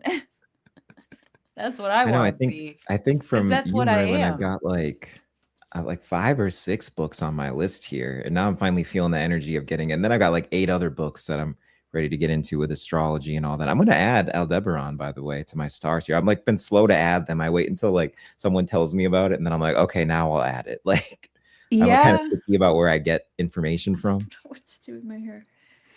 Also, I'd like to point out that this Tommy Vivian Robson, who actually I think was a student of Lily, your Lily. Oh, Nice. and Let's go. Yes. I So meant Vivian Antares, by the Robson, way. he Sorry. wrote what? I meant Antares, by the way, because I have Aldebaran. Oh yeah, Aldebaran is going to be by the sun. Um, but yeah, Antares is going to be by the moon. And Vivian Robson wrote a book, I think it was in the early 20s, and it's about the fixed stars in the cosmos or something like that. But anyway, he was either a student of or a colleague of your Lily. And Nice. I say your Lily. Um, but it says here that he says this is info, by the way, that I got off of Astro Wiki. Do you guys ever use that? No.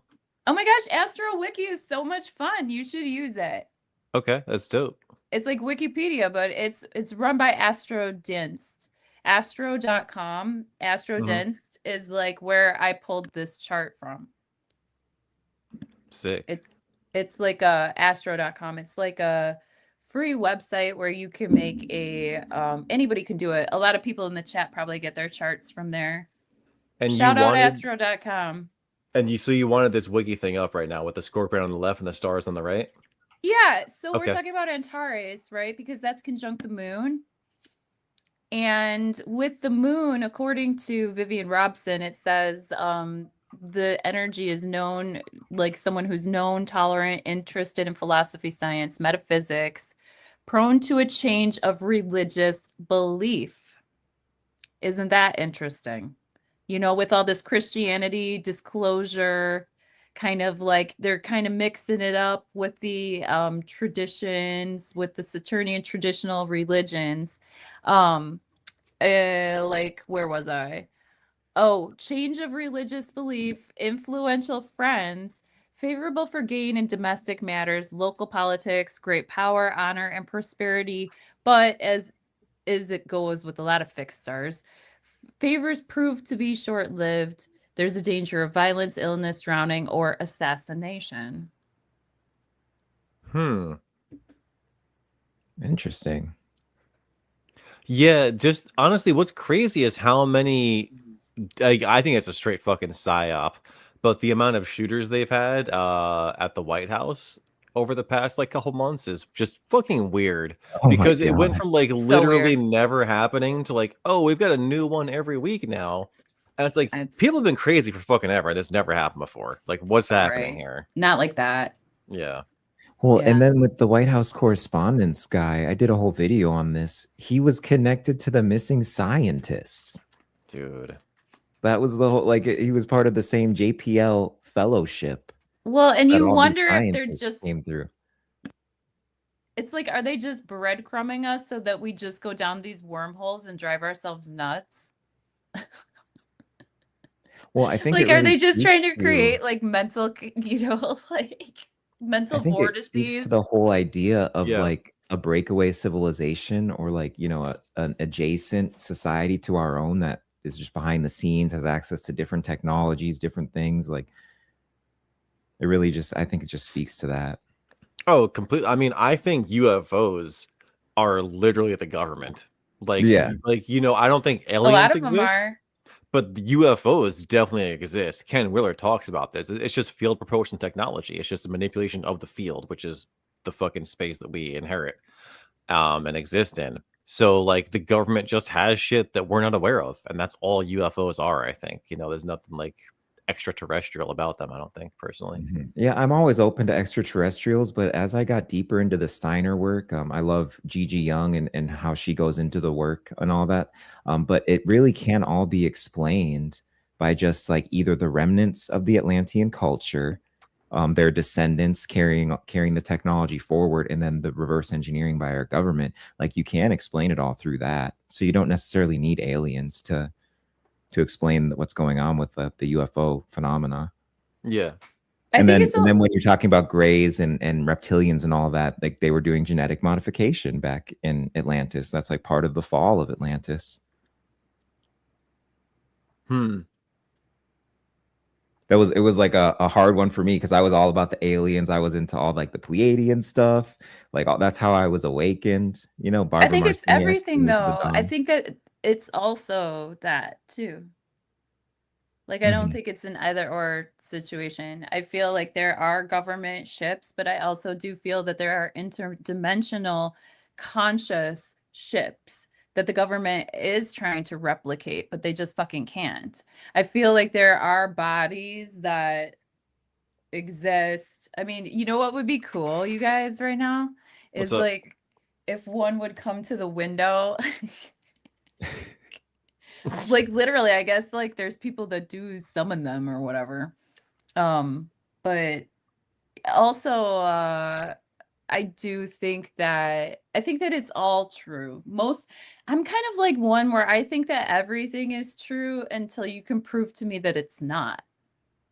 Like you don't Mhm. have to do much to prove to me that something is true. Like you have to prove harder to me that something's like not true. Because I think that so many things are possible. That's very Sagittarian of me, isn't it? Yeah, interesting. I've become the opposite where I think everything's fake. It's like I hear anything on it's like fake, psyop, fake, bullshit, fake, this, It's that, all fake, fake that. and gay. Yeah, it's like unless, Oh, unless it's literally, helping solidify the existence of God and the special place that man has in the universe, I think it's fake, personally. I mean fake news, but I just think that a lot is possible.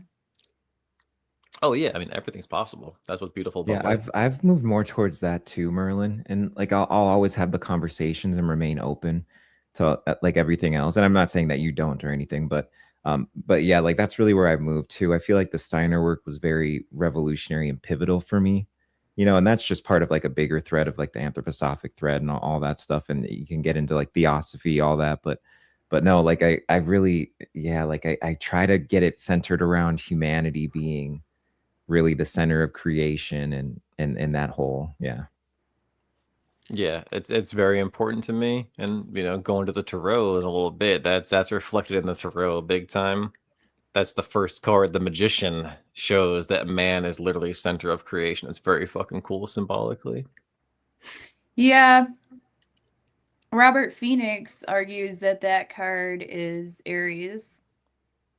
Ooh, the Emperor's Aries. I think that both the Emperor and the Fool. The Fool is Aries. I think. The Fool is April 1st, if anything, I would say. But go, Oh. sorry. So what is Robert? Why does Robert argue that the Fool is Aries? That he's on a new journey and Aries is the beginning? Is that essentially the argument, No, or? he argues that the Magician is Aries. And you think the Fool and the Emperor are Aries? Okay. But I can understand what he's saying. What's his Do you want to talk about his argument of the Magician being Aries or what? Sure. Um, he says that the reason of that being Aries is because Aries is the first sign of the zodiac, and Aries is where we begin. Aries is where, like, the Fool is where the energy is in the ethers, the zero. But the one is the first embodiment, that masculine life force energy that the magician is a conduit for and anchoring onto the earth as its first sovereign self. Because the magician is a manifestation of self. At least that's what I gathered from what he was saying. Okay. Yeah, no, I'm a firm believer that it's the Emperor. There's too much symbolism that's all Aries centric on the Emperor for it to not to be just for me. And then additionally, you got to understand that the tarot, in my opinion, it's like it's 22 cards. So what you can do with the tarot is if you take two cards, they're numbers, and if they add to 22, they complement one another. So the Emperor is 4. Well, 4 plus what is 22? That's 18. 18 is the moon card, which is Pisces. So that means that Aries and Pisces complement one another, which is perfect because that's the beginning and the end right there. So like so you can take all those different combinations of cards And if they add the 22, they have such excellent chemistry. Symbolically, astrologically, metaphysically, however you want to look at it. It's really fucking cool. Like So that. that applies for just the majors? Well, yeah. But the minors have Yeah, a it would have to. similar thread. Because there's not 22 minors, yeah. I'm gonna have to grab the books you're reading on tarot right now. Dude, I mean, I'll just tell you, man, the Tarot of the Bohemians by Pappas. I was Okay. reading a different book and they recommended it, so I bought the book and I've been so grateful because like for a week I've been deep in this shit. And Pappas wrote one of my favorite astrology books, which is always right here, called Astrology for Initiates. Great fucking book. Okay. Pappas is a theosophist. I'm not a big fan of theosophy, but I do like a lot of theosophical authors. I think theosophy, especially Blavatsky, basically just hijacked ancient esotericism and rebranded Mhm. it. And what's up? I think your video was entitled Blavatsky is a fraud. Yeah, my A my most fraudtard popular or something video, like that. Blavatsky is a fraud and theosophy sucks, is the most popular video on my channel. And I Mhm. stand by that. Theosophy sucks, but theosophists, the authors, they don't suck. They preserved and developed some good knowledge. But Oh yeah. theosophy, in Well, my opinion, is a fucking and joke. you're not gonna get an argument from me because I'm on the anthroposophic side of it. So Nice. Care Yeah. Bear, what's up, girl? Care Bear has the same birthday as me, and we share the same birthday, and we all get a great birthday wish that day. Woo woo. there's some She people in chat I'm not seeing here. is And a sorry if mother I'm of flickering, twins. guys. I don't know why I'm flickering. Something with my You're refresh good. rate or something. She's a Gemini and she has twin kids. Oh Wow. wow. That's fascinating. Talk That's about I bet that's an destiny. interesting chart. Can Um, we talk about or just we don't have to talk about it now if you guys are still on a thread of thought. I'm sorry if I just did I just Oh interrupt no. somebody? No, I was gonna just tell him to check the chat. Just look at the tab of StreamYard itself, and you can see the chat is like embedded on the bottom right of the video on StreamYard, and that's got chat from my YouTube, Esperanza's YouTube, your YouTube, and your X all shows up on the bottom right of the screen there. Ah, I see here. And it's Okay, once I went over to because nothing was showing up in chat, so I had Esperanza's chat up, but now I've got comments and it's got the whole chat. Okay. yeah, oh yeah, that's even better. The comments thing, that's perfect. Yeah, but Esperanza, go ahead. What do you want to and also the fixed stars we can go back to too. But what do you want to ask about? Yeah, I was gonna ask about going back to the fixed stars. God bless. Let's get it. So could we talk about Aldebaran? Yeah, sure. Specifically, what? Well, it's opposite Antares.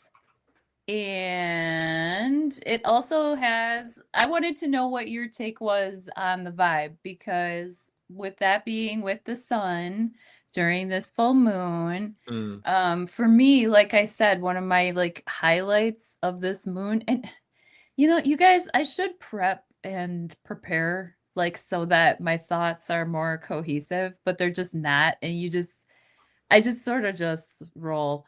But when I was talking about what I saw at the moon right then, the vibe that comes forth for me, even though Mars isn't directly involved, is Martian energy.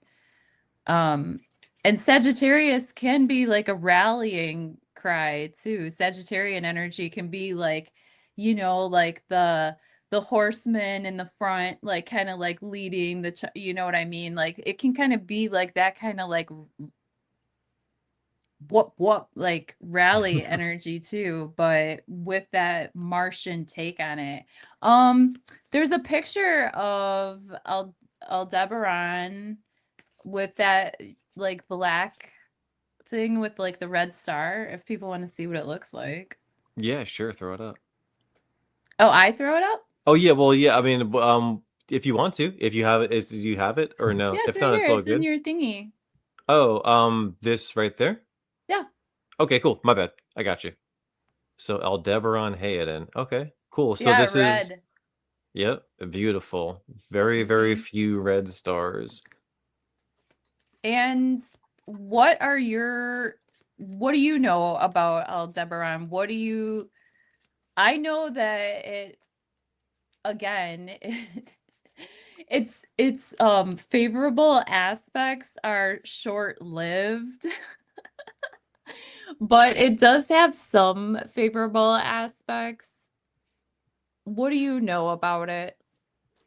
Well, it's just that it conveys power and authority are like the biggest things. And what I would say is like if we have a sun conjunct this during a full moon, in Trump's sign, Yeah, I don't know. I could see him beating the war drums because again, not to get off of like Aldebaran. Sorry, go ahead. like we were just saying, yeah. Yeah, like you said, strong like bull. We have a very stubborn Mars. I Trump may not want to retreat out of Iran. Maybe we see boots on the ground. He feels empowered and supercharged by the sun conjunct Aldebaran during a full moon, and then the moon being in Sagittarius with the association of long journeys. Could that be troop deployments? Because that's what a long journey is. People think in astrology, long journeys are like, oh, my trip to Disney World for a week. Not really. Long journeys, traditionally anyway, are more like stays in other countries or at least far away towns, provinces, states, or counties Yeah. for a Or like very extended. pilgrimages, like, That's exactly it. Yes. and I feel also that there might be an overabundance of optimism towards these sort of military actions or sort of rallying actions or any kind of it doesn't necessarily have to be with the military. It could be with religion. It could be with like any groups of people that get rallied. Any types of sheeps that get herded. It could apply. But or And I think cows, there's a theme with like, since with the Taurus energy, and if being correct me if activated I'm here with wrong, but Mars, right? isn't it the eye of the bull too, the bull's Mm-hmm. eye? So I Yes. Yes, think it that you is. could you Or could no, even I'm make like, sorry. It's the heart. It, this is the heart of the bull. oh, it is? Okay. Yeah, the eye of the bull is well, I can't remember. I could be wrong. I could be I wrong. thought it was I mean, we can look really quick, but I was only gonna Yeah. tie in the allegory of like with especially with talking about like strikes and stuff like that. Like there's like that bullseye energy that comes into it, and then there's the physicality, you could totally bring something in with that. Yeah. Okay, so Yeah, it's the eye of Aldebaran, the bull. I have Aldebaran is a fixed star in the constellation Taurus. It comes from Arabic. It is part of the winter hexagon and lies in the open star cluster of the Hyades, though it's not considered a physical member of it. Other names include Cor Tori, heart of the bull, Parisium, and Palisium. So I don't know.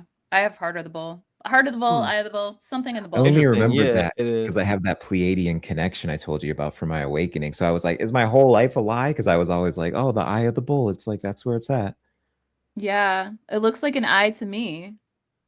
Yeah, I always thought it was the eye of the bull, and then Antares is the heart of the scorpion in the scorpion's chest. Very clearly the heart of the scorpion for Yeah, that is Antares. for sure. No, this looks Yeah. like the eye of the bull to me. I don't know why it says that.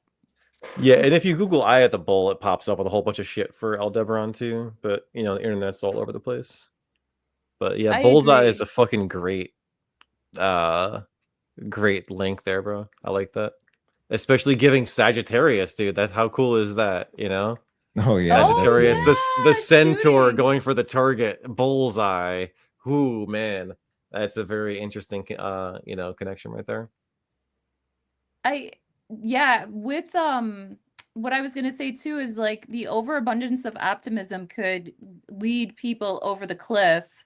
And speaking of the Fool card, which I attribute to Aries energy because it's impetuous and it just starts things and just goes off and just doesn't have a freaking care in the world like Ramblin' Mike's tarot would say, Geronimo, here we go. Like let's do this. They're not thinking, they're going, right? They're not thinking, they're doing. They're acting like they're starting off and they have that youthful, but I also think the Fool has Gemini vibes too. So I don't know. There's a lot. of things that can both be true for me. A lot of things can be true for me, right? But I also think that there could be an amplification of an overabundance of optimism, especially with leaders. For specifically, I was thinking Trump as you were talking about that, Merlin, because with Jupiter going into Leo too, you know, and then inflating that all of those placements even more so. Even though Regulus is technically astrologically, I think technically Regulus right now has gone to 0 degrees Virgo, but still. He's a 29-degree Leo ascendant, right? Trump, Yeah, yes, yep. yeah, Anoretic, crazy placement, but dude. such a Leo. You know, a Trump's ascendant degree really made me completely just disregard cusps as complete horseshit because he is such a Leo. He's not a cusp of anything. He's He's pure not a cusp Leo. of anything. Yeah. Yeah, So, you're gonna say he's a Virgo rising?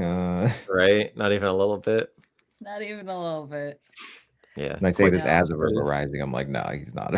He's not a Virgo rising. Oh my God. Well, I think that that's sort of like for me, I just wanted to like see what your guys' takes were on these fixed stars because they're so close to our bodies that we're talking about. You Sure, know? yeah. And they shell, yeah. So cute. Oh my Yeah, gosh. I like the Oh, stars. that's definitely. Longo. I know. I love it. We should put shells in the chat. I'll put shells in the chat, you guys. And taco shells, because it's Taco Tuesday. Happy Taco It Tuesday, you is. guys. What were you eating, Merlin? You were having a snack. Oh yeah, I mean when I came home I made like a little bit of rice bowl, like rice, egg, and broccoli. So Yummy. yeah, with some it had some yum yum sauce in there actually. So yeah. Ooh, yum Yeah. yum sauce. Big fan. Big fan. Gotta spice it up a little bit. Shells and tacos, like that looks like I'm just putting like vag. That's like what those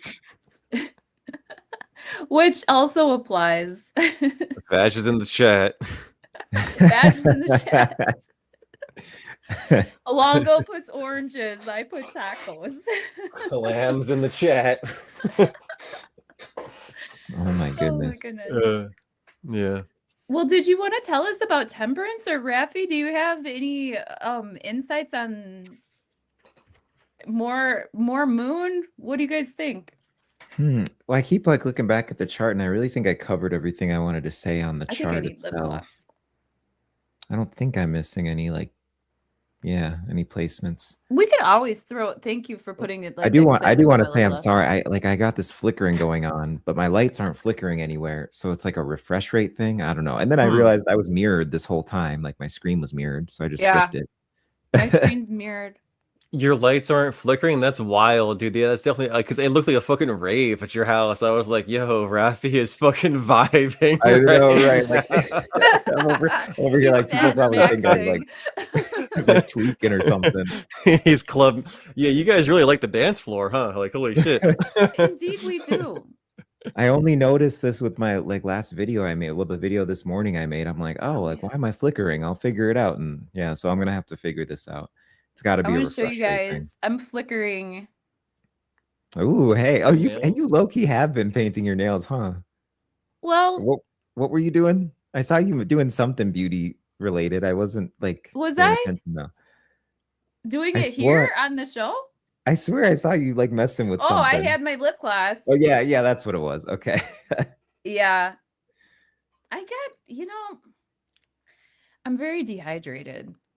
Cause like I don't drink water, y'all. Like I'm not convinced on this whole water situation that everybody tries to talk about water. You know me, Raffi. It's PBR or Oh my nothing. God. No. Might I'm be gonna a start psyop. reminding you to hydrate because I'm always hydrated. I'm just kidding. It's not always PBR. Right now it's tea, but I don't drink a lot like of water. So my lips get dry, everything gets dry. So I gotta reapply. Someone What do was we asking if see? this is Trump's chart, and someone in one of your guys' chat asked, "Is his Mars in Leo too?" And yeah, Trump has Mars on the ascendant, and he is a fucking firecracker, obviously. So, such a wild chart. Sun conjunct North Node, Saturn conjunct Venus, lots of problems with relationships, obviously. Yeah, very He's got interesting. the same Jupiter in Jupiter the second, placement as he's me, rich. which comes Yeah, in handy. That second house Jupiter in Libra comes in handy. that's a blessing. That's a blessing. You have a Libra Jupiter as well? Yeah, second house Libra Jupiter, just like him. Nice, let's go. I like Yeah, it. It's like, hey, it definitely makes me not struggle a lot, but yeah. You have what you Mercury in need. Cancer makes a lot of sense, especially with Jupiter having gone through Cancer over his Mercury, further amplifying the mouth. Oh yeah. 100%. Yeah, and then I've never actually like looked at his chart like myself. Like I've seen Robert do it a while ago there, but I don't know, man. I'll look at y'all's chart though. Hey, click and yeah, get I've a got his chart reading. here too here.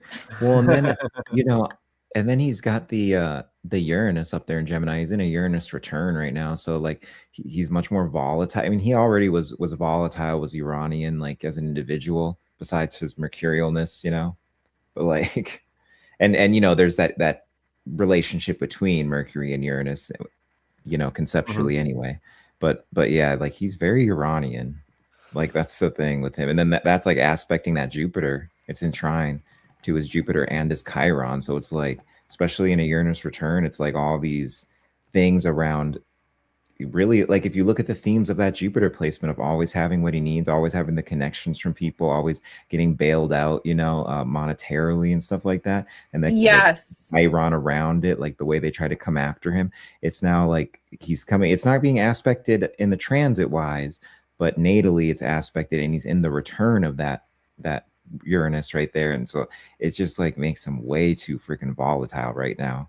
And then he's like wishy-washy with his relationships and deals too. You see that too. He'll like burn that shit down. He'll just totally disrupt it. And he was born during a fucking full moon. Talk about the timing. He has a Sag full moon in this chart. That's actually crazy. Wasn't he born during an eclipse too? Or am I wrong? Yeah. Well, yeah, Damn it looks near. like it. Because, moon, sun conjunct North Node. It looks like it, yeah. That's wild. I think I have to open a window. The computer's like overheating. Getting too hot. I Getting feel hot you. in here. Yeah. I know. I always, whenever I stream, I end up just turning the thermostat down like way too low because I don't want the fan on and all that. But I've got like a gaming laptop that I've got my monitors wired to and like all my shit. Nice. So it'll just be like, let's go. Wow. Oh my god. That's Yeah, and intense. then some of these like this I mean, and you can always I'm sharing this right now too if you want to, but Yeah, sure. I'll throw it right up for you. because I know I mentioned the Germany thing just while we're kind of tying up loose ends. I'm like, I might as well kind of touch on this, but we've even got the that Uranus return here that's going into the chart of Germany right now. So this is the 1949 chart after, of course, World War II. And so Is we're like we're starting to hit these aspects, but that sun's at 3 degrees, and I'm wondering what happens when we get within that I direct. lost his chart. I'm sure. Is this the one you're talking about, Rafi? The one that's on the screen right now? Oh no, I went That's to Donald let me. Trump's. Oh, I think I opened. Oh, whoopsies! I opened a new one. Let me share this one instead. There we go. Is that okay? Cool. Yeah, but with the we've got that sun there at 3 degrees, and Uranus is coming up on it. I'm like, what is about to catalyze in Germany, and really any of these Germany charts you look at? Because I could go in on this, but I'll make a video and stuff. I won't like use up all our time, but like It's okay. any of these charts for Germany, they've got either like the strong Uranian energy or the strong Gemini energy. There's like something, it's like all this air sign stuff. It's all the technological stuff. This makes sense though with the Third Reich chart, having that first house Chiron, around the identity and all that. Like I Yeah, really, they I were a really see wounded that. nation that was repairing themselves. After World Mhm. War One, they were so they were fucking getting. I mean, it's crazy how conditions in Germany are worse now than they were pre-World War II. Maybe that's an exaggeration. I don't think so though. We talk about like Weimar Republic and the degeneracy going on and everything. It's like things are pretty grim. in Europe, just in general right now, like literally getting invaded by Muslims. Just Yeah. straight up, dude. It's fucking crazy over there, man. And I didn't know if this was some type of hype with the news, but France, I know they just had that whole thing where it what was it, the Zyn pouches, you know, the nicotine pouches. You What can happened with get that? like a fine, a super expensive fine of thousands, or actual prison time. But I'm like, well, like I just read it on X. I gotta like look into that, but you know, but I don't know. People were talking about that. They're like, For being in possession of those? yeah, Hmm. apparently. It sounds a Weird. bit out there though, so I'm like, I don't know, like if that's like the full story. In Britain, they're making it illegal for people who are born who are like not 18 yet. They will never be able to smoke, apparently.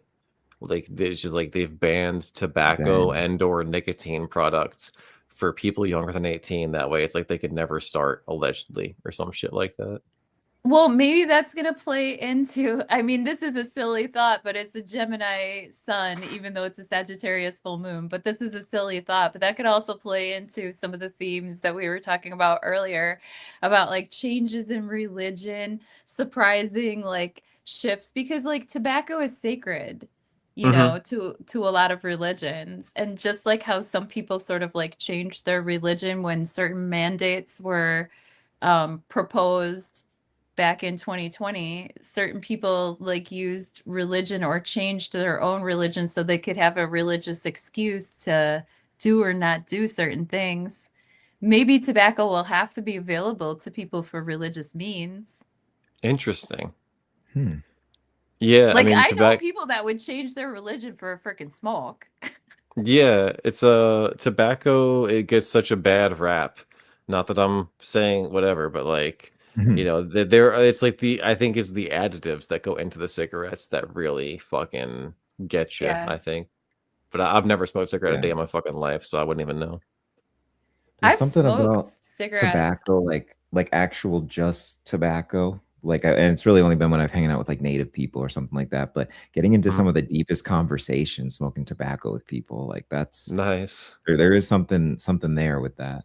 I just smoked tobacco like 2, 3 days ago. I was doing chores out at my friend's place and we were moving hoop houses and she smokes tobacco like rolled in the and I'm like it to me it seems like a good idea when someone else is doing it.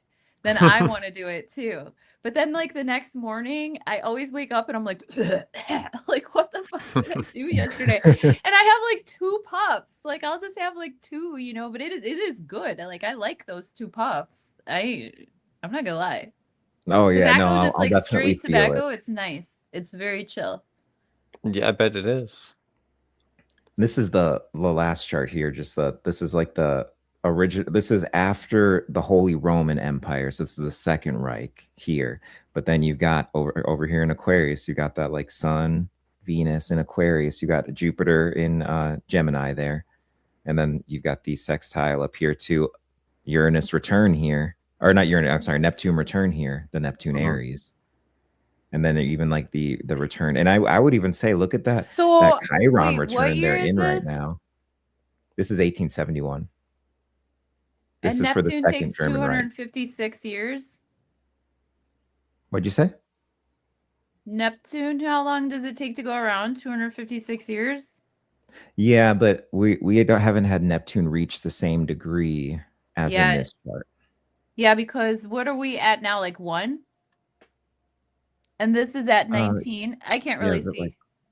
it's That pretty says early. It's like 19. I think it's the first 3 degrees or something for Neptune right now, somewhere in there. Here, I can share this one. It's a little bigger. But yeah, and then I mean, I was just kind of like showing a couple of them since I had him here. Like we don't need to go deep on him or anything like that. I But love that you give us like the little preview, little drips. yeah, well, I mean, like I said, I didn't realize what a task this would be to go into these charts because there's just a certain way I got to look at it. And then also they made, if you look up here in the top left, it's kind of small, but really it was founded in Versailles, actually. like that's where they came up with the charter itself and all that, like for the Second Reich. So it's like weird to do it in there. And then there's even debates. And I'm reading what is I need to look up this name here because I think Merlin would really like this. It's like right Care here. Bear has a question. I think it's pretty relevant. How did yeah. you decide what time to use for the charts? Oh yeah, actually that's just what I was gonna say is I'm going back to it right here. Not that I used AI, but AI gave me a good reference here. The I think it's Campion's charts. Yeah, Campion's Book of World Horoscopes. So he goes like he's got all of these back and forth. I had to tab over and look. He's got all of these, like obviously all these world charts, but then he goes into the debates between different charts that people use. And then so I looked at Campion's official, and then I went to like Reddit and different like people and astrologers going back and forth on what time to use versus, and this is for all three of these charts by the way, but what time to use and like location too, because there's the location thing right here, especially with the Second Reich chart. There's the location, like, oh, should we do it in Germany, and should it be like when the law took effect versus when the actual constitution was drafted, or you know, like all of that. So it kind of went into the nitty gritty, and I decided on these. That was how I got to that for sure. But Campion's was a big thing too, because he's highly regarded. Well, his name means champion. I know it's like CAMP. Right? Campion. I have it right here. I'm like, but, oh yeah, I guess it is like French, right? Yeah. Well, CAMPION. Book of World Horoscopes. But yeah, and he said it was done in the hall. It was the Hall of Mirrors ceremony. Merlin's fading. I'm good. I was just one yawn. I'm sorry. My apologies. No yawns on a Sag full moon. Get this man a party favor. But what are you guys? How are you guys feeling? Or do we want to sparkling you right now? Thank you. I appreciate. I'm revitalized. I'm good. Yeah. Revitalize my throat chakra and my third eye. I feel fucking great. Oh, my boy Merlin's copper maxing. I love it. Oh yeah, dude. This is like one of the best purchases ever. It's so fucking cool. When I fill this thing up at like in my fridge or whatever, I feel like, and like when the water hits the copper, I feel like an electric current on my fingers that are holding the bottle. It's so fucking cool. Oh, hell yeah. And it just shows. Do you talk to your water? I don't, but I don't yell at it either. So you don't yell at it? I'm kind of neutral with it. I'm a good water bearer. I don't yell at it. Yeah. You know, I don't copper maxing right here. If you can see it. Nice. Just on dude. Copper maxing is where it's at, bro. Like, have you guys? I assume Esperanza. I mean, I assume you guys both know about like electroculture and shit like that. Electroculture? Yeah. Mm-hmm. Yeah, that's what copper is. It's just like copper is so conductive. It like fucking harnesses the energy in the ether. Right now. There you go. I should copper my hair. I need zinc for that shit. Oh yeah, we've got a question in chat here. Where did you get your copper cup or copper thermos?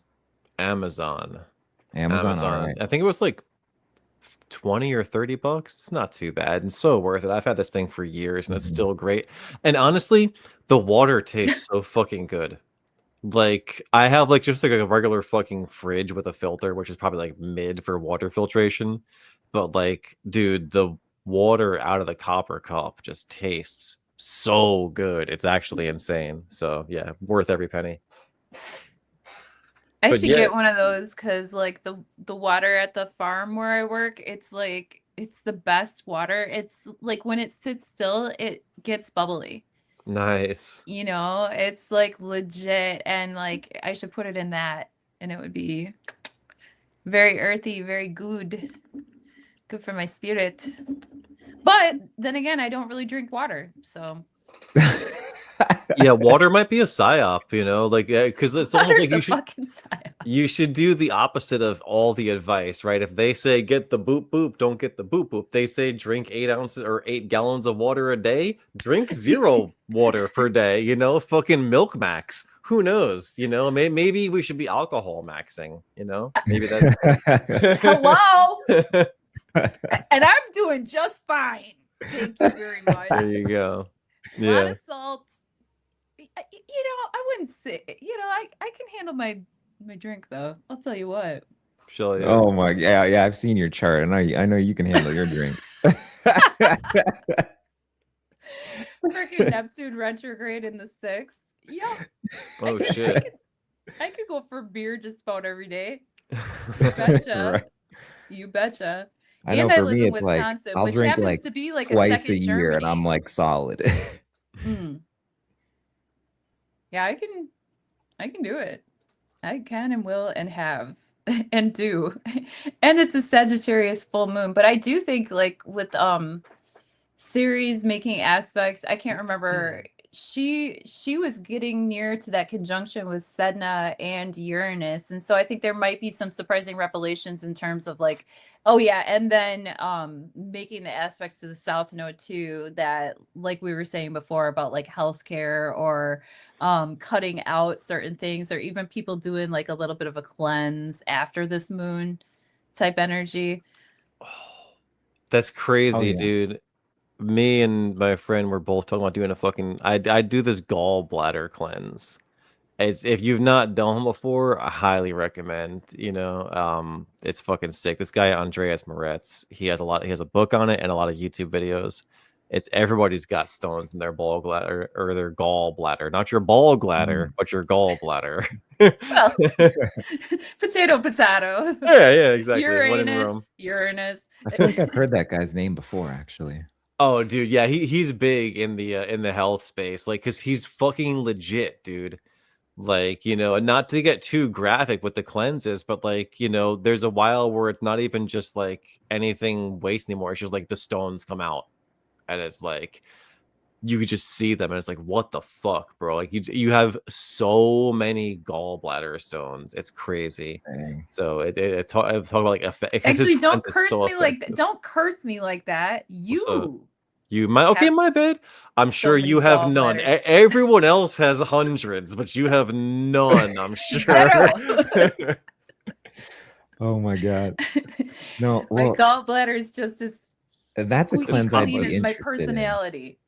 Dude, it's a good cleanse too, because the way you prep for it is like you just drink apple juice. Like you drink like I buy like these fucking big bottles of apple juice. You drink like it's like whatever, like 8 cups, 12 cups a day. It's like 3 of these fucking big bottles of apple juice over the course of a week, and then you take your fucking meds to like your laxatives or whatever it is, and then you get rid of the stones, and that's it. It's a super easy cleanse, and like talk about results, man. It's pretty good. Well, you heard it here first. This is for entertainment purposes only. We neither Yes, condone nor suggest any type of medical advice. But yeah. No, I'm not a we doctor. we fucks around with some apple juice though. Yeah, I fucks with apple juice. I'm not kidding. and don't listen to me. I'm mentally retarded, so I mean, it's all good. Gotta I listen to cleansed a everybody. lot just from fasting, but there's like little things where I'm like I can't really like cleanse this with just fasting, I feel like. And that's like one of the things where I'm like, oh yeah, like that's a cleanse I'd want to do. Yeah, Fasting schmasting. I'm hungry. I'm hungry. I'm skinny and I'm freaking hungry. that's a Are good you a combination. generator in human design? Hmm? Are you a generator in human design? I don't know. I don't really know about human design like that, like at all. Like I pretty much like just know about tarot and like the astrology that we practice. Oh yeah, I should have looked at that. That's kind of like the next thing I want to go down into because I'm better than most at human design. And I've noticed like you try talking to a generator about fasting, they're like, fuck no. Like I'm like, okay, man, hey. Like I'm hungry. And I'm first world. I'm not gonna not eat until I have to not. Then they'll pry the PBR out of my clenched fist and the food. Like oh my I used goodness. to do stuff like that when I was like in my like mid 20s, like to through my 30s, maybe early 30s or something. When I was your age, back way back when. I used to do those fasts and cleanses and all that jazz. Look where it got me. Old. But I mean, hey, I made it so far. So So you like PBRs? That's your drink? Mhm. Okay, right on. Yeah. So now you Yeah, know that's about sweet. her. I That like tells you everything you ciders, need to know, bro. Merlin. Yeah, that says a lot for sure. But I mean, I drink bitch drinks, bro. I'll admit that. I love a margarita, and I like fucking Angry Orchards, bro. I could down some Angry Oh, Orchards at a Angry fucking Orchard's good. party, dude. Angry Orchards, it's like apple juice with a little bit of extra flavor in there. Hmm. Yeah, They're very I sweet for really me. like I don't like sweet. a gin and grapefruit seltzer. nice. Oh, that sounds Like, yummy. I hmm can do that. Like sometimes, Merlin, I Hmm. put the apple juice with the beer. And Raffi, that is something that they do in Germany. Hmm. Oh yeah. Yeah, I used to play on an ultimate. Do you guys know what ultimate frisbee is? Yeah. Hmm. Oh yeah. I used to play on an ultimate frisbee team, and like the Germans that were on our team and stuff, because that was overseas back a long time ago. Oh But yeah. like they served that, they would put you like half a glass of cardinal beer, which is like just the normal everyday beer, kind of like PBR or whatever. Half cardinal, half apple juice, and you drink that after your workout. Oof, it was perfect. Nice. Yeah. Beer is Yeah, one those of the Germans. only drinks and only foods that has like naturally occurring trace minerals of like vitamin B, zinc, um, vitamin K. Like there's a lot of replenishing nutrients. I'm just beer maxing over here. Sorry. Yeah, I I'm from think Wisconsin. thinking beer is bad might be a psyop. Like water being good, possible psyop. Beer being bad, the other side of that psyop, I could have like possibly. past life problems, like from the plague or whatever. I'd be like, the beer is safer than the water, y'all. I'm just saying. I like to. Yeah. Well, I feel like a lot of people like drink all this water, but they don't have any electrolytes. You know what I mean? And that's kind of my thing is like I don't want to be like drinking water and then I'm like peeing 15 minutes later constantly all day. Like I'll get my electrolytes in and I'll just kind of like keep it going, and then just stay hydrated. That's kind of at least when we're talking about the psyop, I feel like that's totally a part of it. You want to see a water psyop, bro? You guys seen this Oh, water before? Yeah. goodness gracious. I Who have would no idea drink why people this? buy this. Why Yeah, would bro, you it's like buy that? My friend's son was drinking that. I'm like, what are you doing? He's like, they were on sale. I'm like, yeah. Yeah. I That's just like because you're like I'm that's a good point, the no electrolytes thing, bro. Because like if you're just adding water, what if the water has negative things? Like you want to add positive things to your body. Bad water is worse than no water in a lot of well, situations. Not a doctor, not medical advice, but just kind of spitballing here. Going with the and psyop. having the ions in it, like Mm-hmm. the and mhm. even just, oh, I'm sorry, I cut you. Oh, that was it. Freaking the label itself. Like we all know about Masaru Emoto's work. Like you put the name hate on water, it changes the molecules to look all fucking gnarly. You put the liquid death on the. Do you think the water likes that? Water don't like Right. that. That's crazy. So if you write the word hate, it makes the water change. Yeah, don't you know Masaru Emoto's work? No, that's fucking dope though. I Oh yeah, go I've ahead and look his ass up. Masari Masau. Masari No, Emoto. Emoto. Well, It'll close correct enough. it. It'll There you correct go. it. It's automatic. It's Google. It's all good. Yeah. Oh, you make me sick. Look at that shit. The Yeah. consciousness of I cannot water. believe. Well, Well, I I knew even about gave the Merlin a nugget today. Look yeah. at I this. don't I know nothing. Yeah, that's Oh sick shoot. because I knew I about thought like I was how getting all my nuggets the other way. sound affects water, Mm-hmm. but just wait. So 100%. is that him saying it or writing it? Either or. Okay, They've tested both. that's They've fucking tested both. wild. Yeah, I think the picture technically shows like the saying it, but he, like you said, he's done both. Because I know there's the one where they write it on a piece of paper and put it on like the bottle or something. Dude, that's exactly it. And like we literally are in water. You want to get deep, water is just wet air. Like wet air, water. We're Yeah. in air. Because Yeah. air has moisture, so we're literally surrounded by moisture constantly. And our bodies are made up of largely water. Yeah, we are water. Yeah, that's why it's so funny. Like that, I think most Christians get it wrong. Like this life is the baptism in water. Like that's what we're living in right now. I think I so totally anyway. agree with that. Yeah, Emoto claimed that water was a blueprint for our reality. Yeah, dude. And that emotional energies and vibrations could change its physical structure. His water crystal experiments consisted of it. It's crazy how people like this. Yeah, because okay, I know what the sound thing, but not the writing thing. But dude, this shit's so crazy, and people still just like they'll just go like, yeah, but who's playing football tonight? It's like Well, I what, do I do a lot of that too. I do a lot of that too. Go Bears. Shout out Bears. But something simple that I do sometimes in the morning or anytime that I think about it, I'll do it right now. So I got my little tea in here. Mhm. Thank you, tea.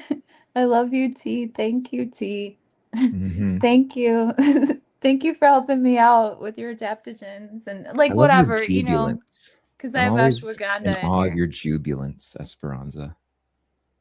The water likes it, I bet. It can't, you know, it can't hurt. It might not help, but it can't hurt, right? Right. I tell my cats that I love them a lot, and they seem to like me. So, but I also feed them. So, This talk of energy is Facts. reminding me of a story that I was gonna talk about, and then I like totally forgot, but now it's bringing it back. So hopefully it doesn't seem too off topic. But go ahead. this weekend, and like as a little bit of a background, like it's like obviously I'm a gay man. I don't fuck with the gay community. Like I'm just so good on that energy, and it's been like that for a long time ever since I moved out here, like over 10 years ago.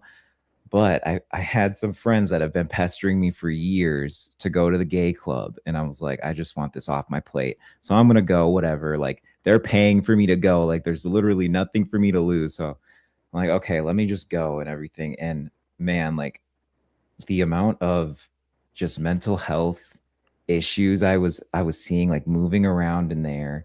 And it was just, oh my God, the energy was just so bad, guys. And then I really Ooh, for real? wonder. It was really. I mean, like it was so like it was like people were having fun, but it's the kind of like Piscean type of fun, or like maybe even Man. Scorpionic kind of fun, where Yeah. And there it's was just getting probably into literally like fog, like yeah, it the was DJ the fog. fogginess or like the fixation kind of stuff from like on the Scorpio angle of it. But I'm going in there and like cool, I'm like getting all sorts of attention, and that's nice and that's flattering and all that stuff. But everyone knows each other there. And so by extension, like everyone is like fucking each other. You know what I mean? And I'm Mm. just sitting here like this is why there's such mental health issues in the gay community. I don't like speak about this all the time. I think being gay is the least interesting thing about me, if I'm being quite honest. But no, like I'm sitting here like, do you guys not realize this is kind of like the issue here is that like I'm in a big city here. Everyone here is like knowing each other that's here. I'm like the new guy who comes in and they're like moths to a flame. And it's just like this is why like I'm over here with Christ and I'm like doing my thing. And then you can't even talk like religion with any of these people. It's like it's almost like you're metaphorically holding up a crucifix to them and Mm. they're just like you know what I mean? I'm just like, holy shit. It just took me on a trip, and like I did take mushrooms before I went in. So I was already on like some good energy, So like perhaps because you I was were having a already good on a time and I trip. still noticed this. So I was just like, holy shit. But I just wanted to kind of share that because I'm just like, what the fuck is like going on right now? Are we gonna have, and this is kind of gets into similar feelings of what I have about the Black community right now, and just like I'm just kind of in this place like, how long is it going to take? Can we like save the Black community? Can we save the gay community like from Mm. all of this kind of Yeah. stuff? And it's just kind of tying in I with don't all think this it's like energy really that stuff much because of a I common definitely thread for felt like people the energy anymore. from that, and it was even residual on me for like the next day. I'm like, oh gosh, like I got to take like 3 showers. You bring up a lot of good points. I think demon energy is ramping up. I think that like as people become more aware, things become a little bit more inflamed, and that could be Mars energy too, just sort of actively inflaming.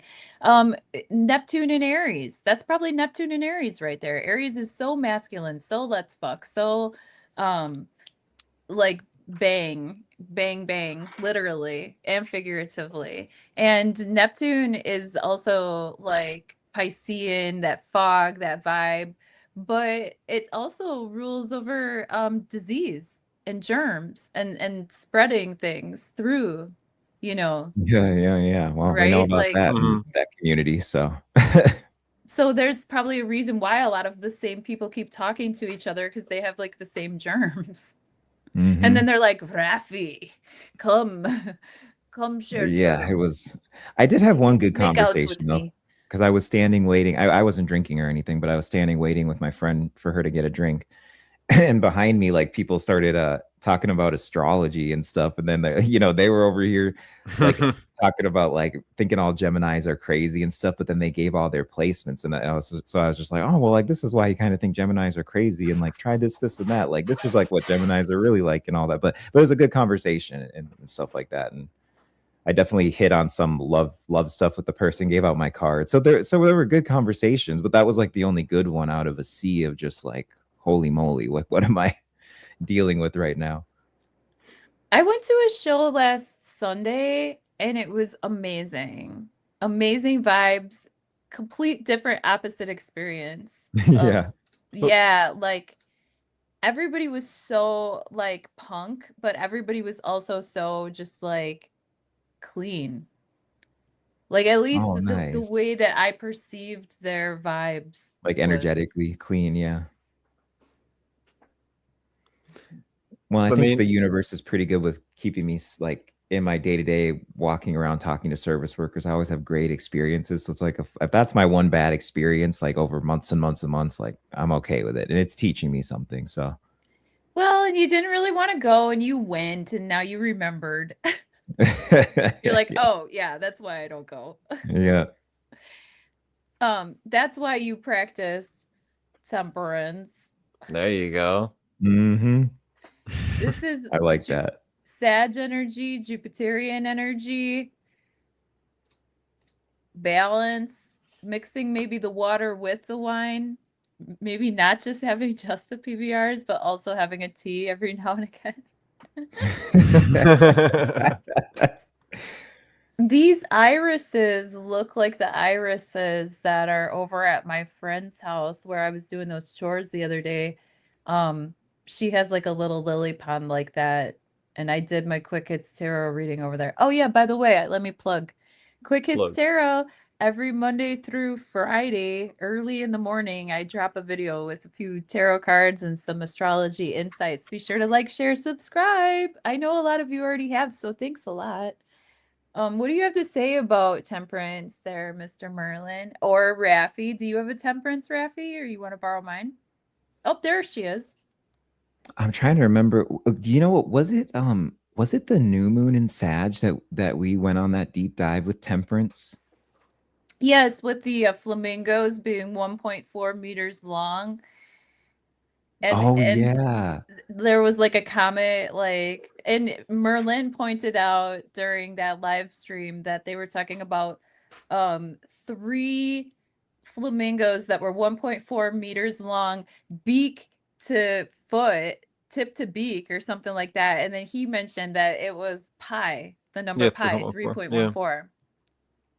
Yeah, that's If right. I It was Oh yeah, recall. legit. yeah, that's Yeah, right. that's right. Dude, oh, that's crazy. I remember the walk that I was on now because I was literally walking around the block listening to you guys when I made that comment. That's fucking wild, man. All comes Yeah, back around. it sure does. Mhm. We Yeah, go and for from, everyone watching, this is like astrology in action right here, yeah, it all Yeah. comes back around. And seeing it come full circle. shout out both of you. I went from fangirling both of you to now like here we are, you know?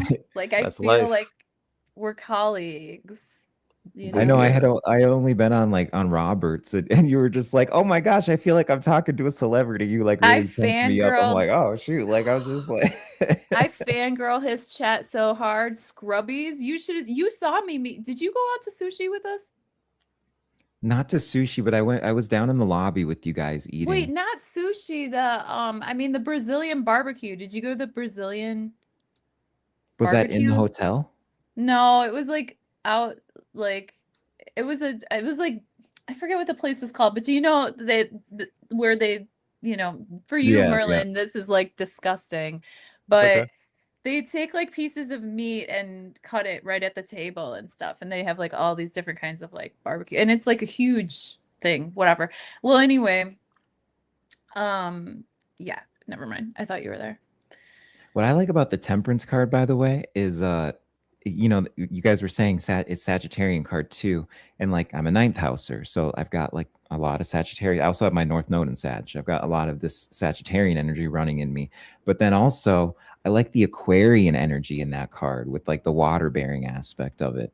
And I've got a lot of Aquarian energy too. Like I got 11th house stuff. I've got heavy Aquarius stuff, just placements in there too. And so I always, this is like a card that I get when I'm going too far in one direction. Earlier, when I talked about these Virgo eclipses that we've been having, that was a time where like not even that specific time, because there were a few of them, but those were times where I was getting the temperance card, and it was about kind of getting my daily routine under control, like not going too far with my health, because my health was becoming more and more of my daily routine. It was taking away from from daily work that I could be doing, or all these different things. And now I'm actually seeing where curtailing that, we're pulling back on that, we're having the temperance came in to allow me to have other things come into my life.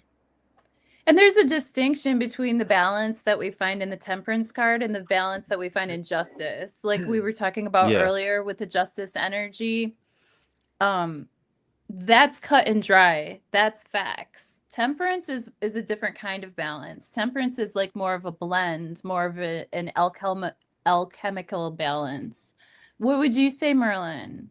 Well, what sticks out to me first is like the symbol on her chest is really cool. Let me get the pen up there.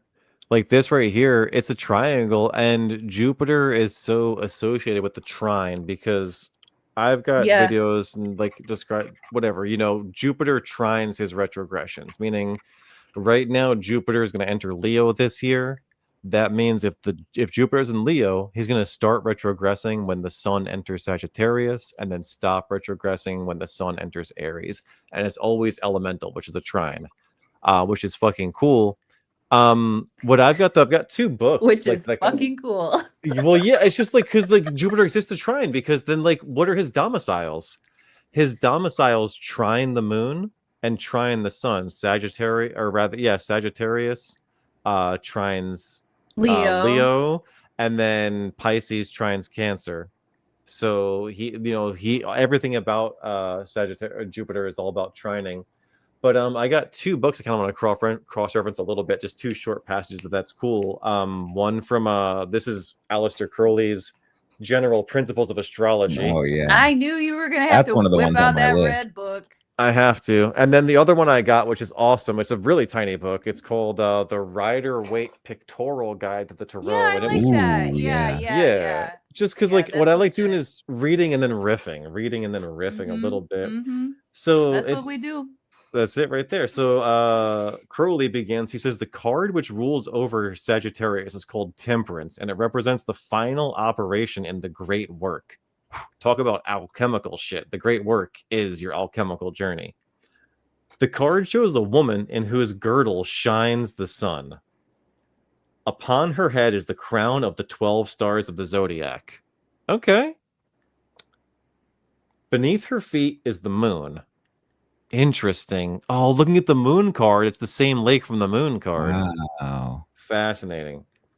In her right hand, she bears a cup, the water from which falls upon the lion in the midst of a fire. Oh, this is a different temperance card. And in her left hand is a torch. Okay, so this is a different temperance card. There's two of them. Yeah, he's on some Golden Dawn. Yeah, that's definitely a different look. Okay, let's go to the Rider-Waite then. Let's pivot. There's something there. All right, it says a winged angel with the sun, with sign of the sun upon his forehead and on his breast. So this is a he is saying. Interesting. On his breast, the square. Some say that this is Archangel Gabriel, and some say that it's Archangel Michael. Dude, the key to the tarot was in this. Dude, I'm gonna go schizo on the tarot after this card, if you don't mind, for like a second. Oh hell yeah, I'm here for it. Yeah, but go schizo. Dude, look at the chest. It's got the 3 in the triangle, and then the 4 in the square. Yeah, so So instead of the circle in the square, it's the trine in the square. exactly, and it's 7. 3 plus 4 is 7. That's the septenary, which is incredible. Yeah. Saturn. Again, Yeah. Saturn. Saturn 7. And the funny thing is, Saturn, when Saturn goes retrograde, he goes back exactly 7 degrees. No Mm-hmm. more, like to the minute, 7 Mm-hmm. degrees. And then he was called Shabo by the ancient Hebrews, which means 7. And he's the 7th planet from Earth, astrologically. So everything And about Saturn. 14 is 2 sevens. Yes, it is. I speak of him in the masculine sense, but the figure is neither male nor female. It is held to be pouring the essences of life from chalice to chalice. It has 1 foot upon the earth and 1 upon the waters, thus illustrating the nature of essences. A direct path goes up to certain heights on the verge of the horizon, and above there is a great light, through which a crown is seen vaguely. Yeah. Hereof is some part of the secret of eternal life, as it is possible to man in his incarnation. All the conventional emblems are renounced herein. Interesting. Wow. And I think it's highlighting different chakras too. You know, if you think about it in the tree of life Mhm. or in the Kabbalistic tarot, which I'm not as familiar with, but if you take it to another degree, you know, the crown chakra's lit. You know what I mean? You got the lit crown chakra, you got the lit crown in the back. Mhm. You know, you have the heart chakra being contained. That's interesting. I always thought about the temperance card having 1 foot on earth and 1 in the water, like being grounded enough but also being in your emotions. Mm. Yeah, temperance, right? And yeah, just the 7. There are 7 chakras, and 7 is embedded right in his chest. So that's a pretty fucking cool connection. And also like the beauty, the natural beauty, but the ephemeral natural beauty. Because an iris, it's yellow. It has that solar plexus chakra energy, that solar energy in general, that light that emits instead of the light that like reflects. Like how they're talking about the moon water being there, but this is like more of a solar aspect of that moon water. Because this is vibrating out. This isn't necessarily that absorptive, right? It's kind of like Yeah. Sagittarian energy. It's not as receptive as it is When you guys talk about the expressive. alchemical journey, and then you can look at even the crown of like the sun cresting behind, and then the crown of like the head itself too, and then the path that leads Mm. between, you know, the figure and Mm-hmm. there too, and then through, you know, through temperance essentially. There's like just Mm-hmm. so many. This is why I love the Rider Waite. Oh my god, you can just look at it for so long and pull so I much from it. love it so much, and I still haven't gotten my freaking deck back. For anybody who hasn't been following my tarot saga, I Oh have a yeah. working Rider Waite deck that I use every single day for my quick hits tarots. You can go back through 150 videos or whatever and see this dang deck that I use all the time. One day it disappeared, gone, poof, vanished. I was like, the Dang. fairies got it. It happened when I was in Colorado. They're tricksters, Oh, so man. you're nowhere near it now. That sucks. Oh, well, I mean, they'll give it back. The fairies can give it back. It doesn't have to be True. like Colorado fairies that like they Okay. can like interdimensionally return that to me if they want. And I don't think they want because they haven't done it. Just You saying. you Sorry. want I went some off the rails. No, you're good. You want some schizonumerology? Not even Hmm. schizo. It's just the best, man. This Oh shit, dude. This is in the tarot of the Bohemians. This is so fucking good. All right, and me and Longa were talking about this on stream this Tarot last week. gravy. But this is everything. So there are 10 cards in the minor arcana, right? All right. Well, no, there's more, but whatever. Okay. So if you look at these numbers, right? 1 is 1. And you see how this all makes sense. So 1, 4, 7, and 10 are all 1. Why is 10 the same thing as 1? Because 1 plus 0 equals 1. Okay. 4, well, that's 1 plus 2 plus 3 plus 4. What is that? That's 10. That equals 1. Okay. Then you take that 4, add 5, 6, and 7. So 4 plus 5, or I'm sorry, rather 4 is 1. So 1 plus 5 is 6. 6 plus 6 is 12. 1 plus 2 is 3. 3 plus 7 is 10, which is 1. I'm not right. I don't want to draw a billion fucking numbers, but I'm just kind of saying it. But does that kind of make sense? Does that follow? So okay, that's the left hand. If you take every single number in sequence in a column of 3, essentially, and just go down infinitely, the left-hand column is always 1. It's always going to reduce to 1 by those laws, if that makes sense. The second column becomes the third column. What do you mean, Merlin? That sounds fucking weird. Okay, well, how do you get 2? Well, 2 is 1 and then 2. That's 3. If you triangulate, like if you make a equilateral triangle with a base of 2, well, that's 1 dot, and that's 2 more dots. So you've got right there over here, that's an equilateral triangle. Yeah, go And ahead. I'm sorry to interrupt you, but that Yeah. symbol is so pertinent right now in the UFO community. Mm-hmm. Oh, okay. I didn't know that. That's dope. But yeah, that's the triangulation of 2. That's how you triangulate numbers. And they're So- triangulating everything. Indeed These they are. objects, like Mhm. this is very symbolic and very relevant to current events. I as kind of well. think they're doing data farming on us right now for whatever op is coming in. Just on the UFO thread really quick, because it's just Yeah. like they're giving us like BS. Sorry, I didn't mean to hijack with this shit, but Oh no, I'm watching. No, it. just that symbol sent me because it's like, oh my gosh, I've been seeing that a lot lately. that's dope. I had no idea. I like don't follow the UFO shit at all I don't because I'm really so either, but it follows me. disinterested. Yeah, It yeah. follows me. It follows you, right? I don't follow it.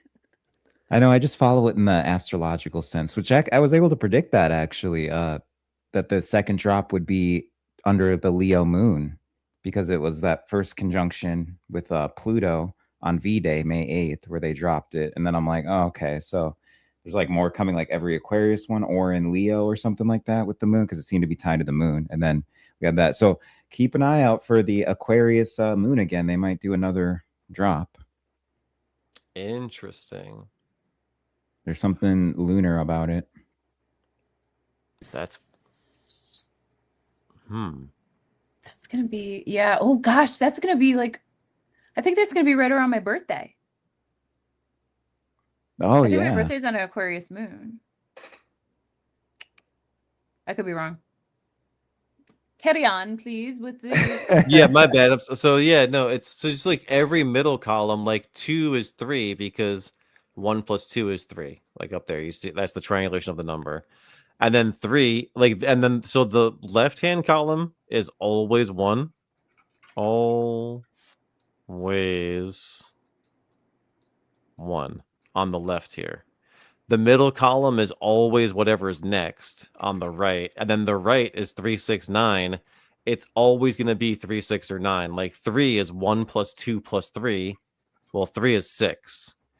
And 5, right, is 6 because if 4 is 1, well, then 1 plus 5 is 6. If 7 is 1, 8 plus 1 is 9. So you can see here if 2 is 3, 5 is 6, 8 is 9. Every single middle column is just the next number sequentially of the one on the right. And then like 6 is going to be 3 because 1 plus, so like again, if 1 plus 2 plus 3 plus 4 plus 5 reduces to 6, well then 6 plus 6 is 12 and that equals 3. And then if 8 becomes 9, well then 9 plus 9 is 18, which is 9. And 9 is so fucking cool because 9 always becomes itself over and over. Like it just is crazy. It's like a that. multiplier number. Yeah, that's why Doesn't 9 is symbolically and in numerology. Doesn't Exactly. Nikola Tesla say that like the secrets to the universe or something like that is like 369? Yes. Yes. Yeah. That's the Love that. generator. So anyway, the reason I get into all of that is if you understand that 1, 2, and 3, 1, 2, 3, and 4 can make up essentially all of the numbers because they're just derivatives of that, essentially. So how do we relate this to the tarot? Well, are you guys familiar with the Tetragrammaton, Yod He Vav He, like that's like the name of God, like the 4-letter name of God. I do. All right. Well, that's so Yod is 1, He is 2, Vow is 3, He is 4. But Mm. if 4 is really 1, then it's 1, 2, 3, 1. And then what you do is you just take, okay, this is the minor arcana, right? 1, 2, 3, 4, 4, 5, 6, 7, 7, 8, 9, 10. And that's at the top Yod, on the left He, on the bottom Vav, on the right He. And it goes over and over. And the second He becomes the Yod because they are both one.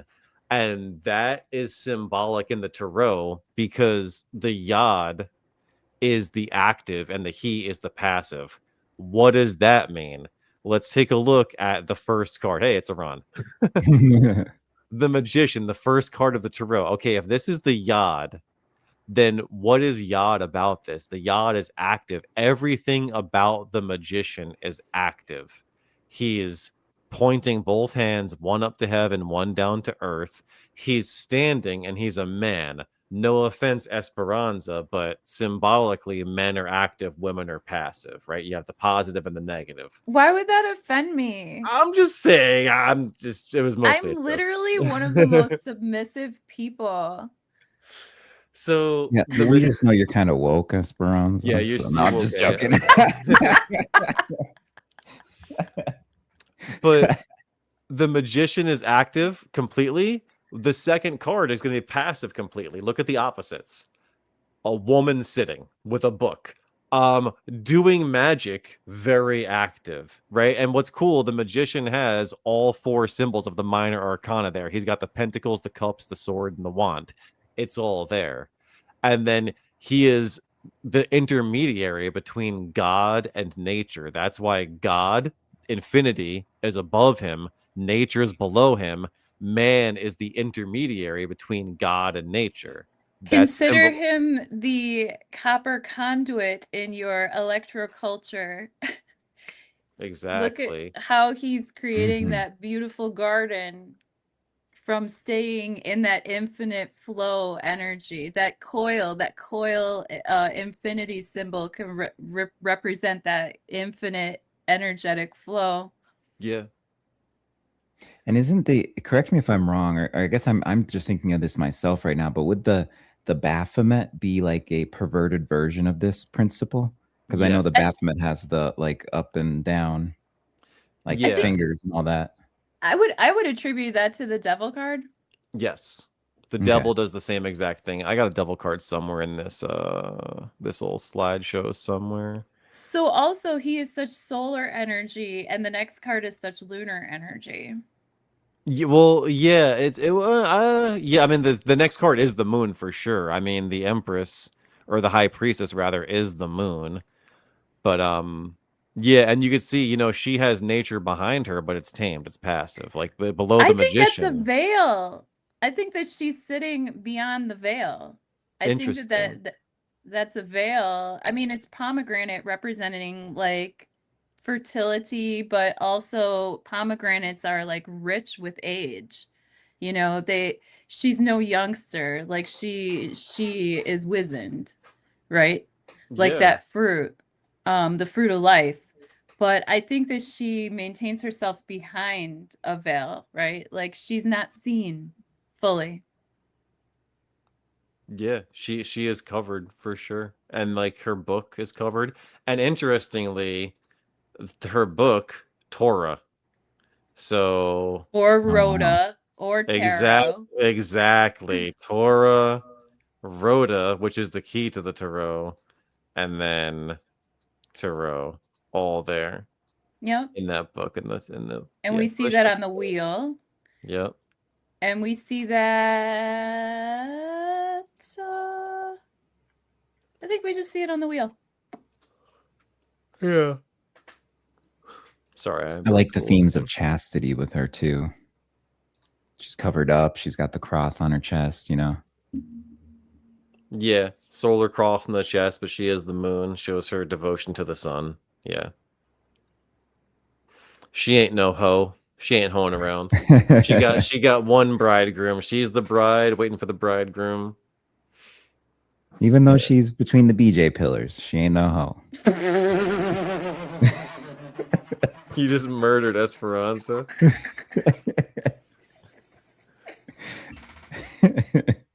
Woo, that was a good one.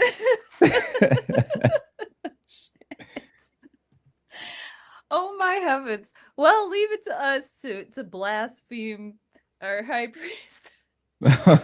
With love, with love, with love. Shout out high priestess. Oh my gosh. Well, you guys, can I pull a dumpster fire oracle for us? Go for it. Yeah, pull it. As long as we're going off the rails. I probably gotta go Merlin. to bed after though. I'm sorry. You what? Oh yeah, I you probably you're gotta go to Eastern, bed right? after. Yeah, I'm East Yeah, I'm Coast, done. so I gotta be up. But Yeah. yeah, hit it with a tarot. Let's see what we get for the here. I'll show the box. The dumpster Oh my fire gosh, oracle. Now, I thought that this deck was gonna be like just for fun and joke and whatever, but like seriously, these messages, if I'm lying, I'm dying. They've been hitting lately. So Okay. we'll see if that still applies here for our Sagittarius full moon incoming 31st of May 2026. That's going to happen right around like 3:45 in the morning, I think, Central Standard Time. So like in the middle of the night from Saturday going into Sunday morning. What vibes for our tribe. Thank you guys so much for fine-tuning your free will and intuition with me and sitting and sharing your expertise with all of our homies. I love you guys. Thank you. This is it. Ooh, locked and keyed, karmic connection. Woo! Somebody's going to find some love on this moon. Some bonds click perfectly. Some unlock lessons. Embrace the connection that's calling you. There you go. Oh, wow. Can you guys see? Yeah, looks good. Locked and keyed. All right, that's good news for relationships. You know, they maybe be tested with this Saturn square Venus, but come out stronger on the other end.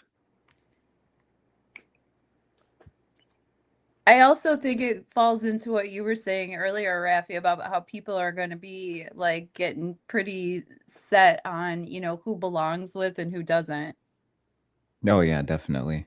Also, And I resonate with that card too, because I've been having love stuff. I never have like love readings and love stuff come across my desk, but it's been coming across like my algorithm and all that. And I'm like, where is this coming from?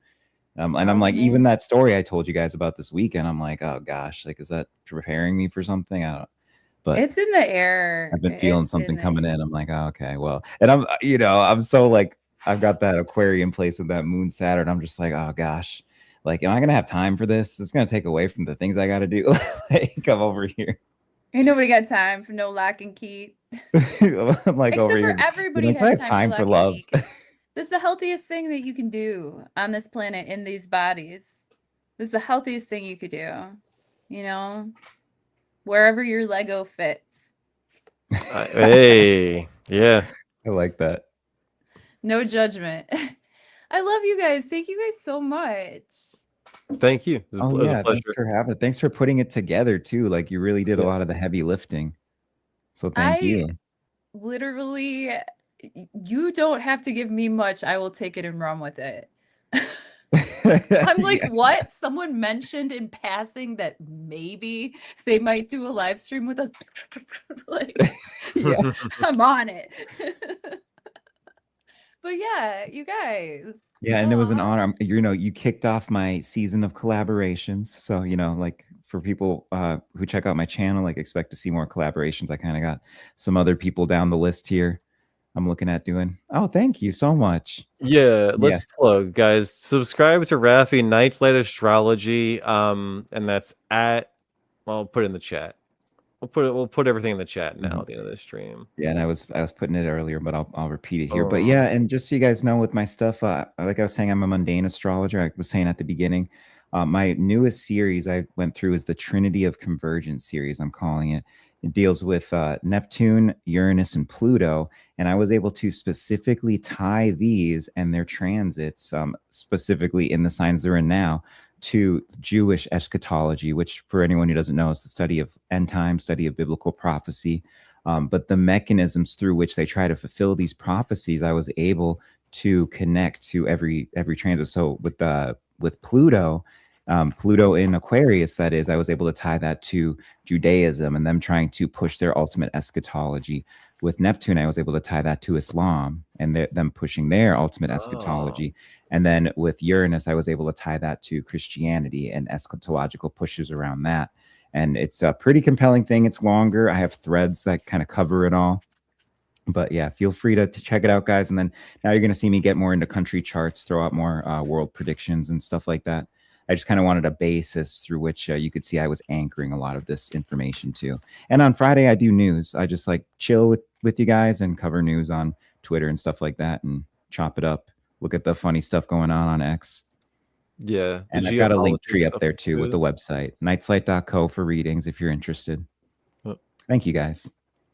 For sure. And then guys, Esperanza's channel, Esperanza Vence Tarot. Check it out. Like she said, she does quick hits every single day. So if you want a daily tarot reading, Esperanza Vence is your girl. Yeah. Go back to my home, please. Sure. Boom. Done. Scroll down a little bit. That's my other channel too. I have another channel. Oh, right here? Up. No, Oh, up. Oh, Esperanza Vence? Okay, right on. Yeah, so I have two channels. My Esperanza Bense Tarot is pretty much tarot and astrology. I try to keep it. But this other channel, I pretty much post whatever the fuck I want. So I'm a musician. I am a percussionist mostly, but sometimes I pick up the guitar and make noises come out of it. And I do farming. I'm a farmer. And I do like farming videos and recipes. If you guys want any ideas on how to use your vegetables. That's awesome. Mm-hmm. Taurus moon. What can I say? That makes perfect sense.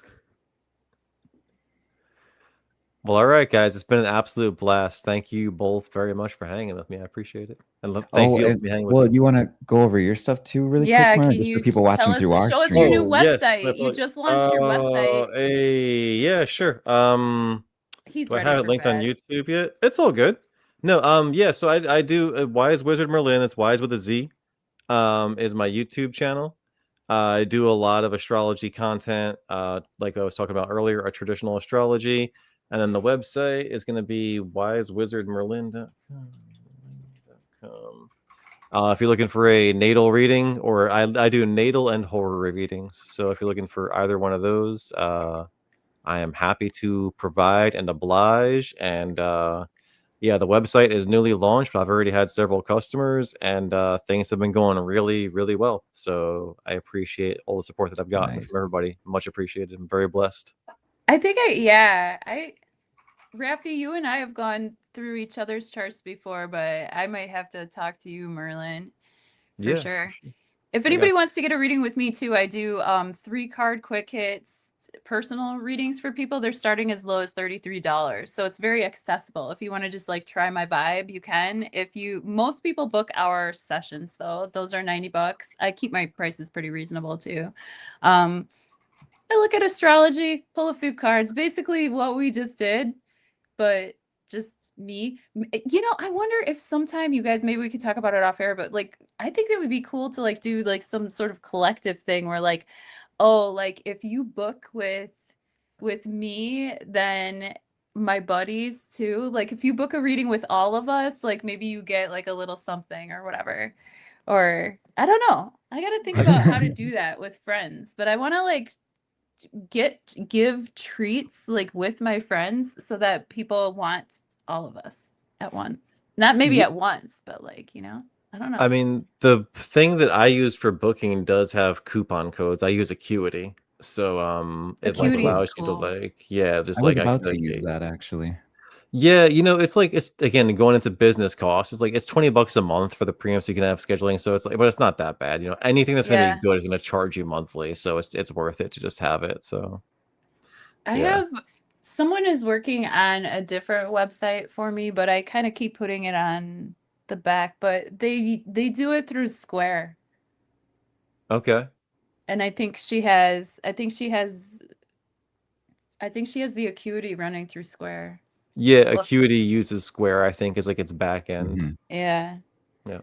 But right now you could just like pay me and email me because I am small enough to answer my own emails so far. There you go. Esperance's website. And then what's Rafi's website looking like? Oh, Linktree. It's like, do you want to use YouTube? Yeah, we'll go to website, whatever. That's that first one, or I guess. Website for readings. Yeah, what's your website? Oh, nice. Nice light astrology, where the heavens Nice. speak in signal. Shell, yeah. Your birth chart's not a fortune, it's a map, precise, ancient, and yours alone. Yeah. That's a nice like website. Thanks. Oh, yeah, it took me a while to work on. I think it was Did like you 2-3 what did weeks you to really use, get set up. Rafi? I just used Claude actually. Claude coded the entire thing for me. I just gave it the specifications and I refined it and refined it.